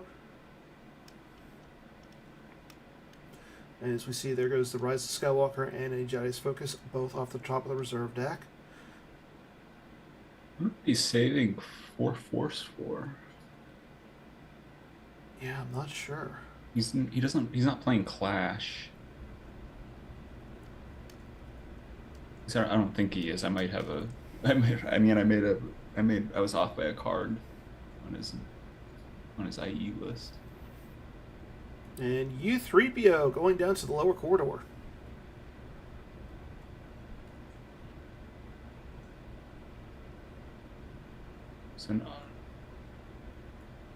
So Matt's counters for U3PO are Cornhorn and Sorry About the Mess combo.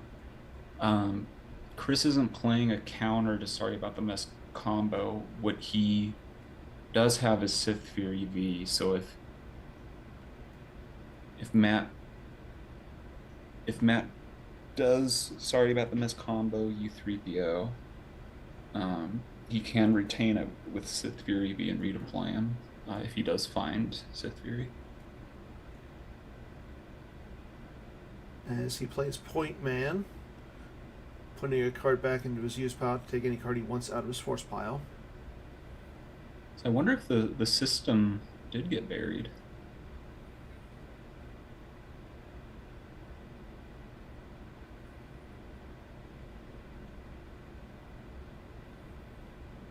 He's definitely having some issues here with this this Merrick and what his system is, but I think it was Naboo. Yeah, he's playing Naboo.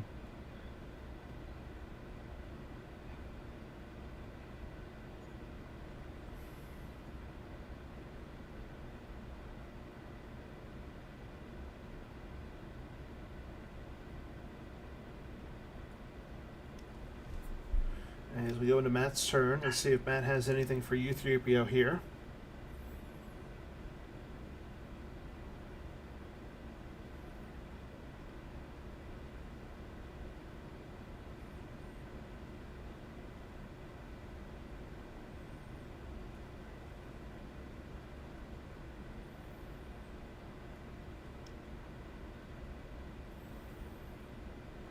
And he plays Don't Do That Again to take a look at his reserve deck.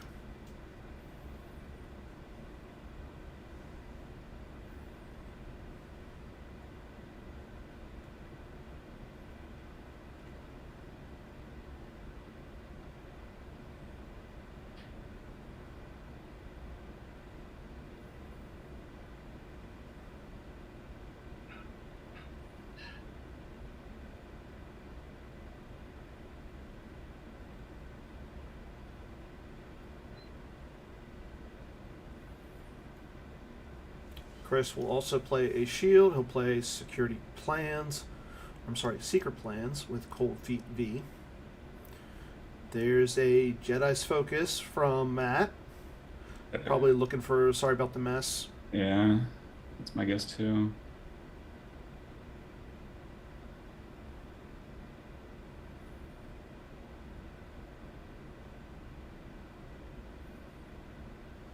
As we see home pay to 3 to drain for 2 at the docking bay.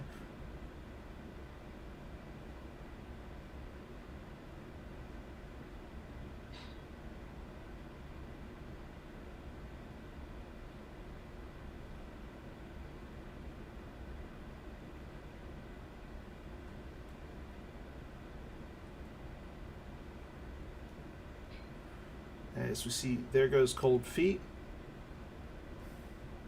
And Saber won that.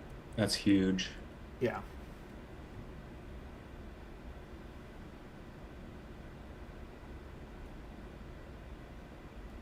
Huh. So it wasn't sorry about the mess.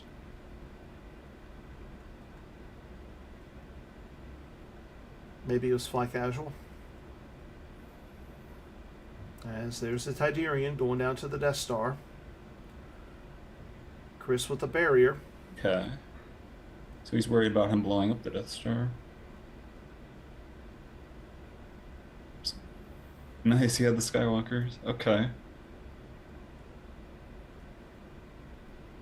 So blowing up the Death Star is going to be his angle.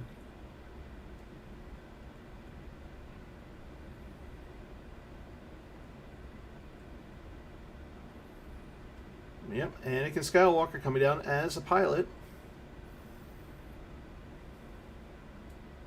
Oh, that's interesting. That make maneuver 7 now and interrupts her destiny -1.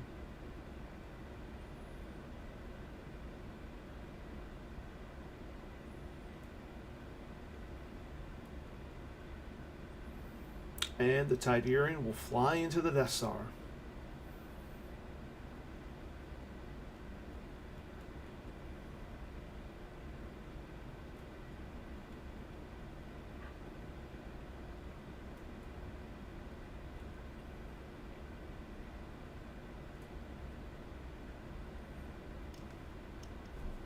And looking at Chris's deck, it does not look like he has any of the ties that can move into the Death Star and try to shoot down the Tidarian. Can Darkseid deploy straight to the sectors? Nope, they all have to move in.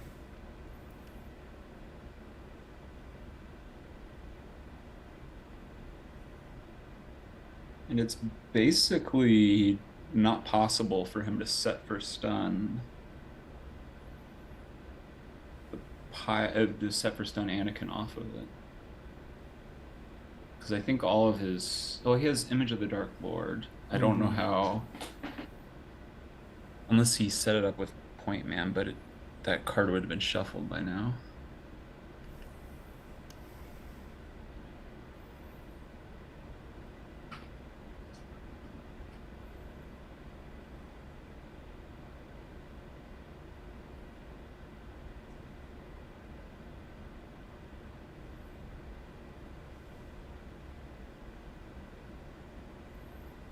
Okay, so Chris will still drain for 2 at Endor. As there goes a Jedi's Focus at a young Skywalker off the top.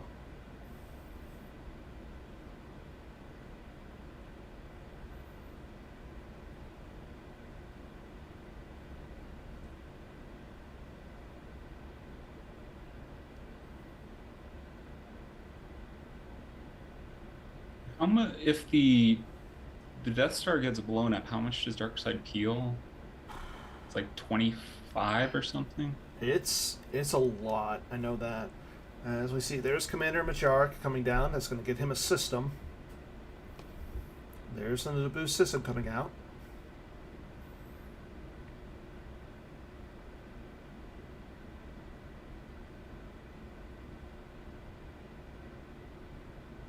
If there's an EPP, there's basically nothing to defend Leia from getting hit.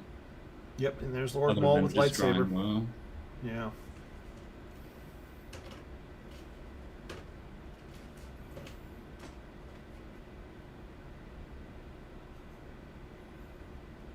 Yeah, I think you're right, Greg. It's something absurd like that. It's 2, 3, 4, 5 times 2. It's been so long since I've ever even attempted it. Yeah. I don't know, 2018, 2019. Anytime I ever did it, I'd have the rule book open and I'd have to read along to figure out just how to do it. Thanks, Phil. Yep, Phil is saying it's 20. Phil winning with winning worlds a couple at least. Oh gosh, oh man, it's been a while since Phil won worlds. Okay, so 8 years ago. Thanks, Phil. We're all feeling old now. As we do see a battle, there's a 1 and a 6. So yeah, Leia's going to be hit.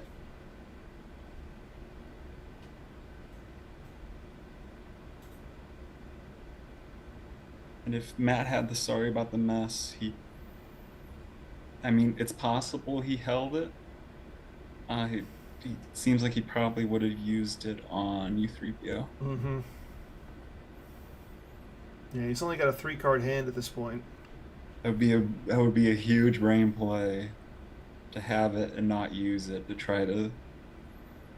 But I mean, there's no way of predicting that Chris would come at him with a guy that doesn't draw on an EPP.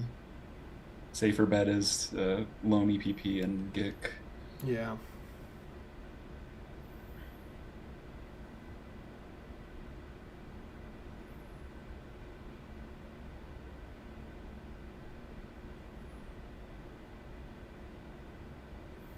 His action is on Matt here.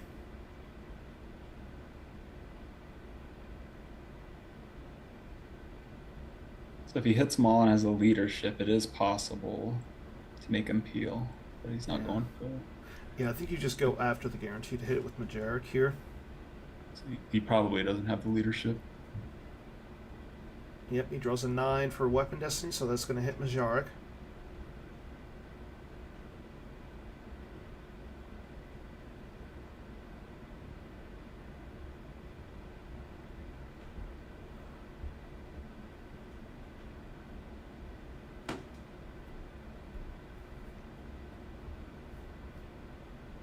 And Chris is going to use short-range fighters to get himself an unpiloted starfighter, taking out the Vader's personal shuttles.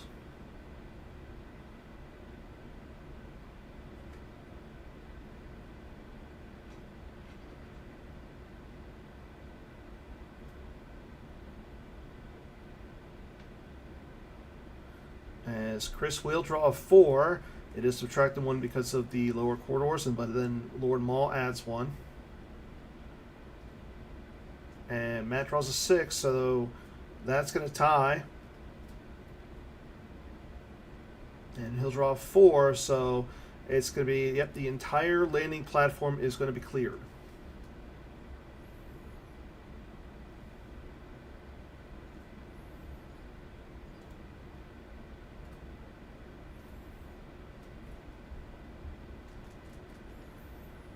And I think if you're Chris, you might want to play Come Here, You Big Coward at some point.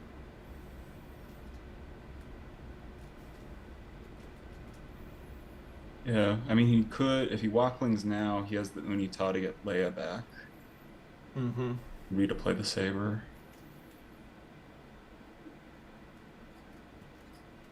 The problem is just, it's so easy for Chris to keep clearing these Leias out, though, because there's another Maul, there's a Kylo, and there's still Gick to make, and he gets the coward too. Yeah, so I think that's the right play there. Because on top of it, I mean, I know you don't necessarily want to pay 3 to drain for 1 at the coolant shaft, but Matt might actually do that. As we see, the Death Star 2 will move from Endor to Naboo, and the Slave 1 will also move. So right now, Matt's not doing. If he would have to pay 3 to drain for 1 at the coolant shaft, so we might not see that. Coward's denying that right now. Yeah, but Coward's denying it. Yeah.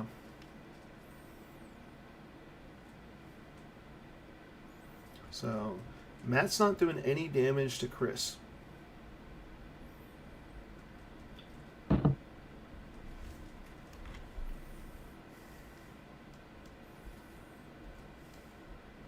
And Matt only has 3 cards in hand at this point, but okay, there's Corn Horn. That's gonna get rid of U3PO. And I think U3PO is the right play. Or I'm sorry, I think Corn Horn is better than Sorry About the Mess because, like you said, Chris is playing Sith Fury that can take him back into hand. Yeah, and if it gets into a situation where he's set up at the docking bay and late game and Chris is landing people, he really wants Sorry About the Mess there. Mm-hmm.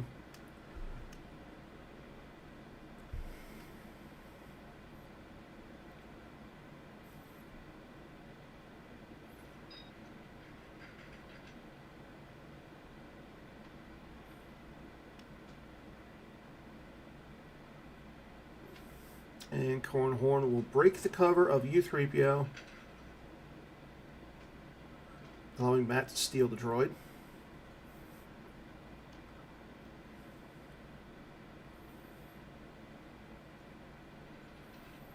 And he'll move U3PO to the lower corridor as with Corn Horn. With Anakin on the Tidarian, it's not that difficult. And as we see, 3PO, yep. So it is maneuver 7 plus the Destiny. So it's based on the pilot's ability. Mm-hmm.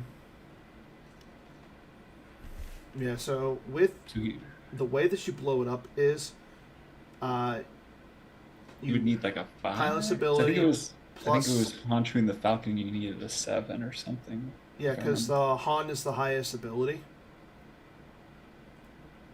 It's not the total. It's just with the one pilot. It's just one pilot. So, but with Anakin, he's ability of 5, and you have to draw higher than an 8. So you only need a 4 to blow it up. And he has, like my father before me, to set up the potential draw for it. Yeah. And he's also playing a deck where if he does decide to draw randomly, there's a very good chance he draws high enough.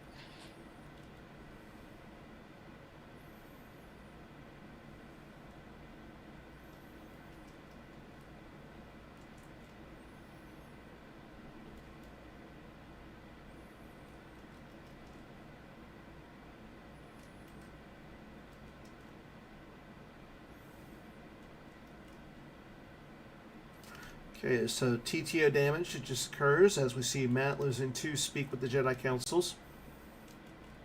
Chris will pay 3, drain for 2 at Naboo. As there goes 1, my sister has it, and I don't need their scum either.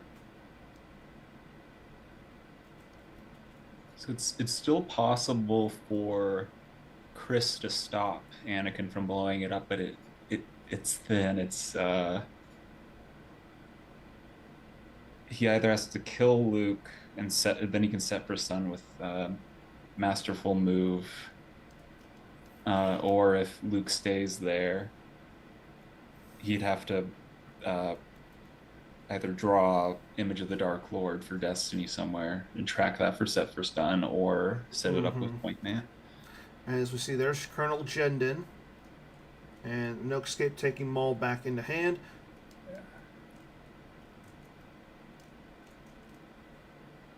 And there's no other ships to contest the tie there. Yeah, you got to think that Chris is in a little bit of a weird, like not such a good spot at this point. Yeah. Like he kind of just okay. So if he has set for stun and he's putting back Image of the Dark Lord there, he has the time to bounce Anakin.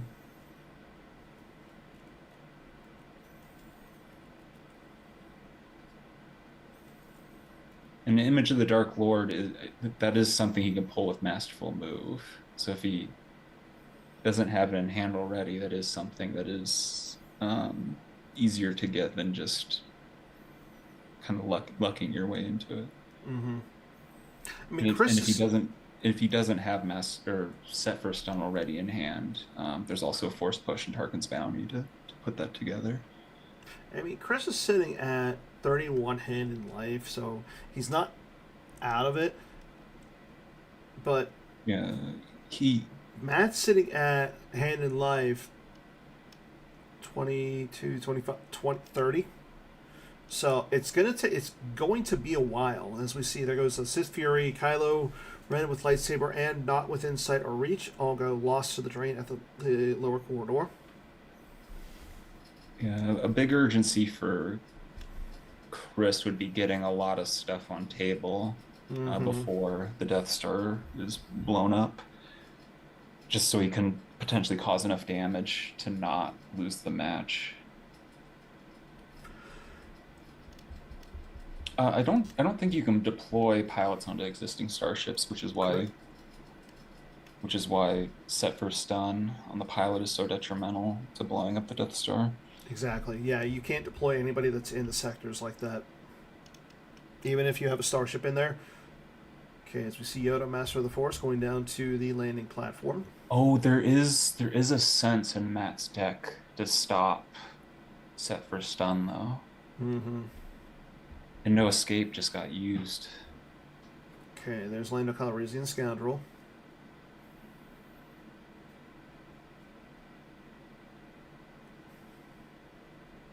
Matt could get really unlucky. There are two virtual dark time for the rebellions to potentially add to a destiny draw. So Yep, that's going to be enough to if move. Matt draws a 6 for his sense destiny and Chris adds 1, that could shut down sense. It's all. I mean, he has no cards in hand too, so it's entirely possible he doesn't have it. Okay, so the Tidarian is in the reactor core. Matt drawing a card, putting a card back with like my father before me.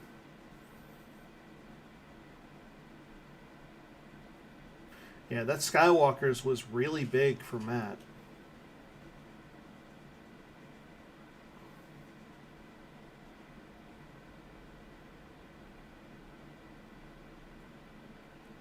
Okay, so good Yeah, I was move. so when he got when Han got Anakin into hand, I was so curious why he went Leia instead of Anakin to the docking bay, but with Anakin on Tiberium, it makes so much sense. Okay, so there's a drain on Naboo. There goes a My Sister Has It and a My Sister Has It. There's the 2 damage to the perimeter or to the TTO as we see the perimeter scan and 3PO with his parts showing both go lost. There's a drain of 2 at Endor as we see a young Skywalker and a Rebel leadership both go lost. Matt sitting at hand in life. He's got 22. Oh, he shuffles his reserve, so that's the card that was on bottom of his reserve was the one he put back with Point Man.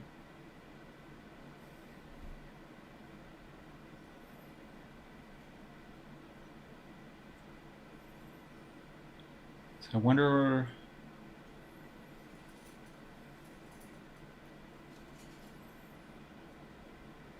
What he's gonna go for here.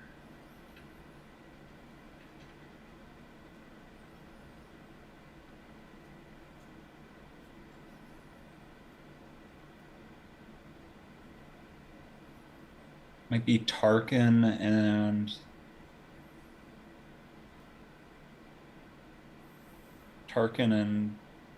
Baby Thrawn to clear Luke and Ooh. hope for no sorry about the mess. So we shall double our efforts. A card that Chris would have loved to have seen a couple turns ago, as it would have subtracted the maneuver. The maneuver would have been -5 to the Tidarian, so it would only been a -2. So, and now it's anytime that Matt wants to try and blow it up, that card will subtract 2 from the total. So Okay. he's essentially needs a 6 to blow up the Death Star at this point.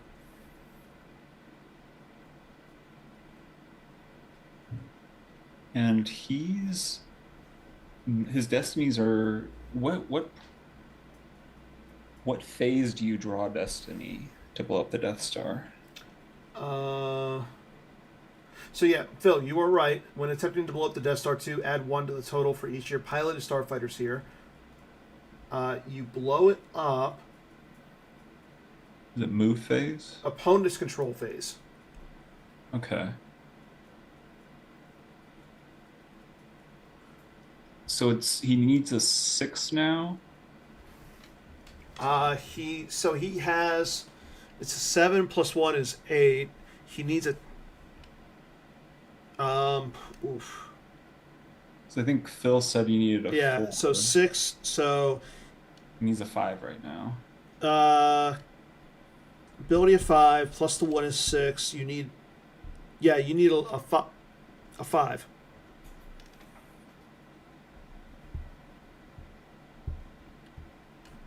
As we see Matt put Walkling out of play to retrieve the rebel leadership. So This is, even if Matt gets it, I don't know if it's going to be enough. well, because looking at it right now, Matt's going to get the first action in the control phase. So he's going to do the damage with the Death Star, the TTO. So he's going to do 3 damage there.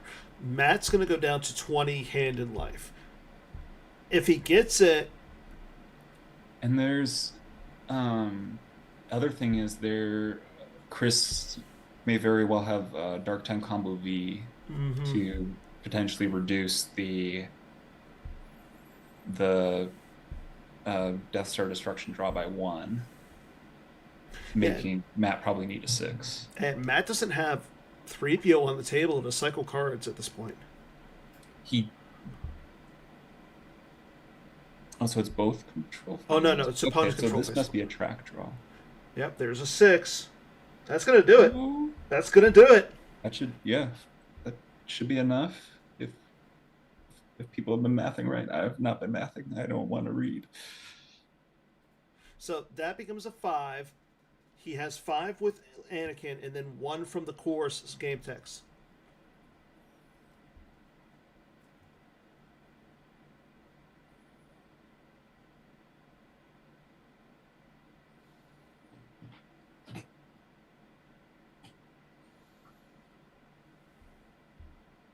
So then, where does the shuttle go after the destruction? Does it go straight to the system? So no, you have to draw Destiny each way to it.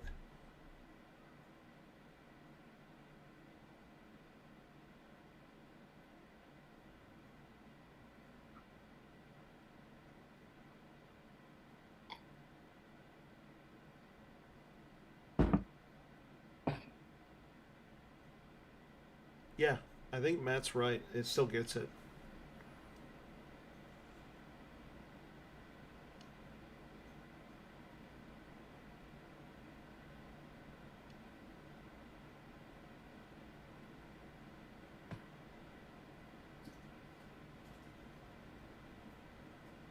Okay, Chris is saying, I guess so.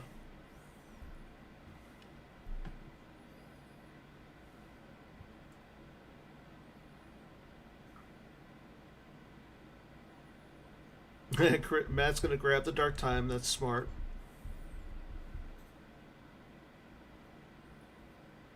Yeah, he got it. So yeah, he has to draw Destiny each way, and if he misses, it would cause the shuttle to be lost. So then, does the shuttle end up at the system and able to battle the TIE fighter? I honestly don't remember.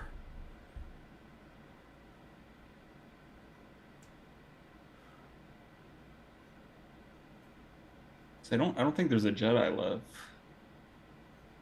Oh, okay. So I think it ends up at the I think it's a blown up sector, system. but the sector is treated like an asteroid sector or something. And here we go. Chris is going to have to peel 20. So he might have the TIE cannon in hand. If he does, he would keep that to clear the shuttle. 1, 2, 3, 4, 5. He's lost 5 so far. He needs to lose 14 more. There goes the cannon. He had the cannon. Oh, that.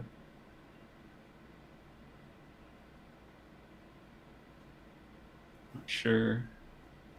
10 more though. I guess he wouldn't have enough life to fire it.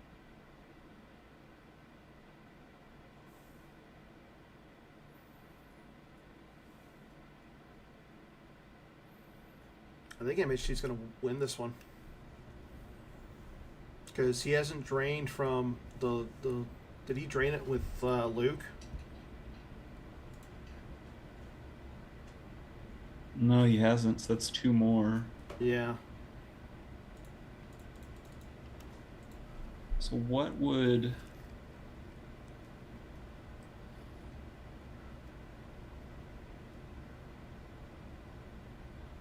And Chris has to lose it from his hand. Yeah, that's going to do it. Oh no, he loses masterful move and close call. He's got 3 force saved. Matt has a... Ben Solo would be so huge right now.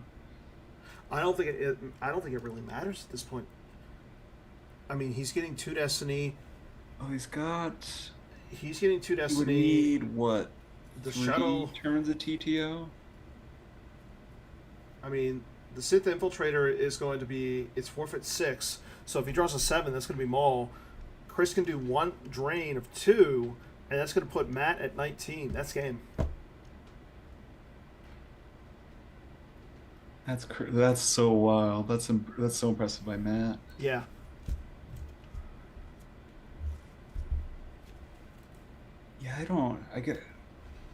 Yeah, Chris would have needed,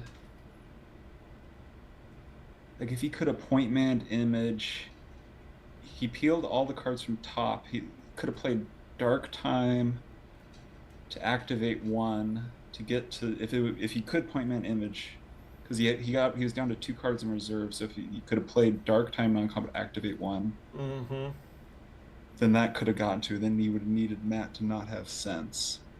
Yeah. Which it seemed like he did have it with the debate with Dark Time there. So that's just incredible play by Matt.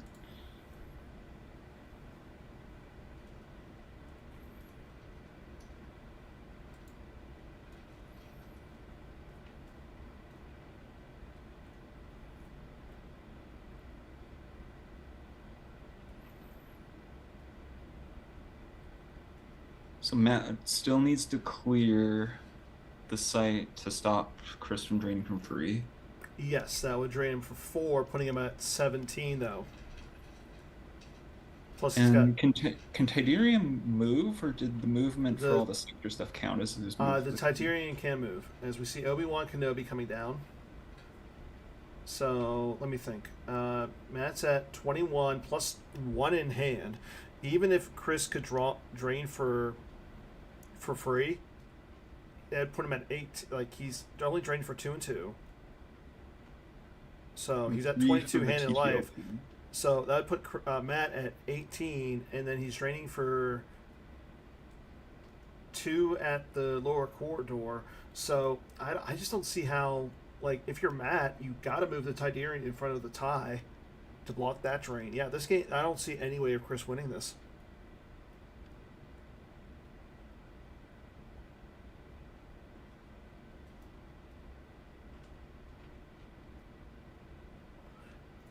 And I mean, Chris played that extremely well. It literally just came down to Matt had everything he needed, and he played it slightly better. That was yeah.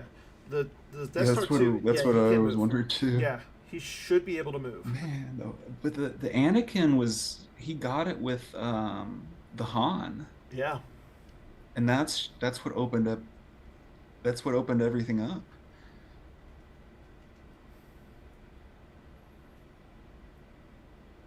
Yeah, but the issues if he doesn't battle. Okay. Yeah, he just needed to block that drain. Chris has no cards in hand.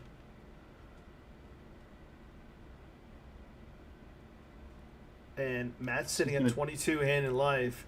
He's only going to drain for 2. That's going to put him out 20. Yeah. As we do see Chris drain. I mean, Chris just activated everything there.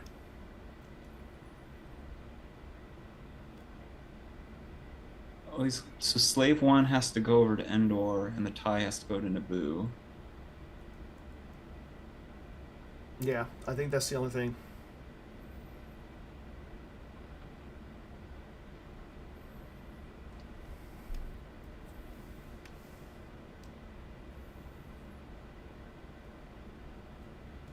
But, I mean, again, 2 rounds of Luke drains are going to do it.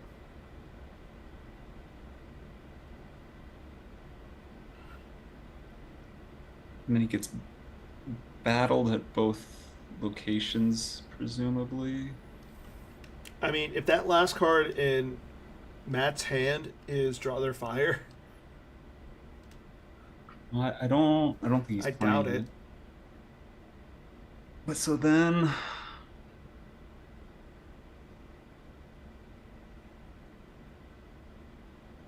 he's probably clearing this. Chris would somehow need to not lose the site, which doesn't seem possible. I mean, the limited resources, he would have had to have played it right there. That would have put Chris at, or that would have put Matt at 19. Yeah, 19. he's gonna get to retrieve for both now. Yeah. That's gonna definitely put it out of reach. And he retrieves with the epic event.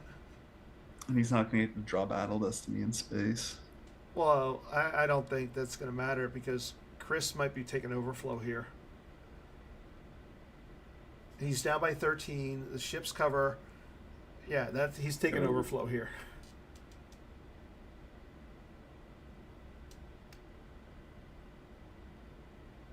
Yeah, 31 to 7. So 31 to 20. 31 to 25. So he's overflowing for 5. Yeah, that's game. So well played by Matt. What a comeback.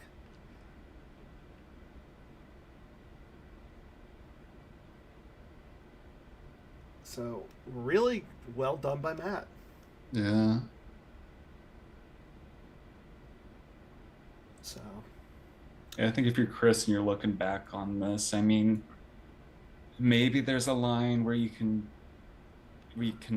I don't think the set for stun with Image of the Dark Lord you can pull off because if there's the sense.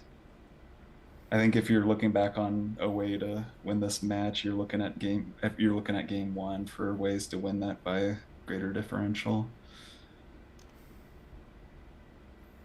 But man, that was a really good match. it was. So I think that's all we got for everybody today. Again, big congratulations to Matt Harrison-Trainor for your 2025 GEMPC 9 champion.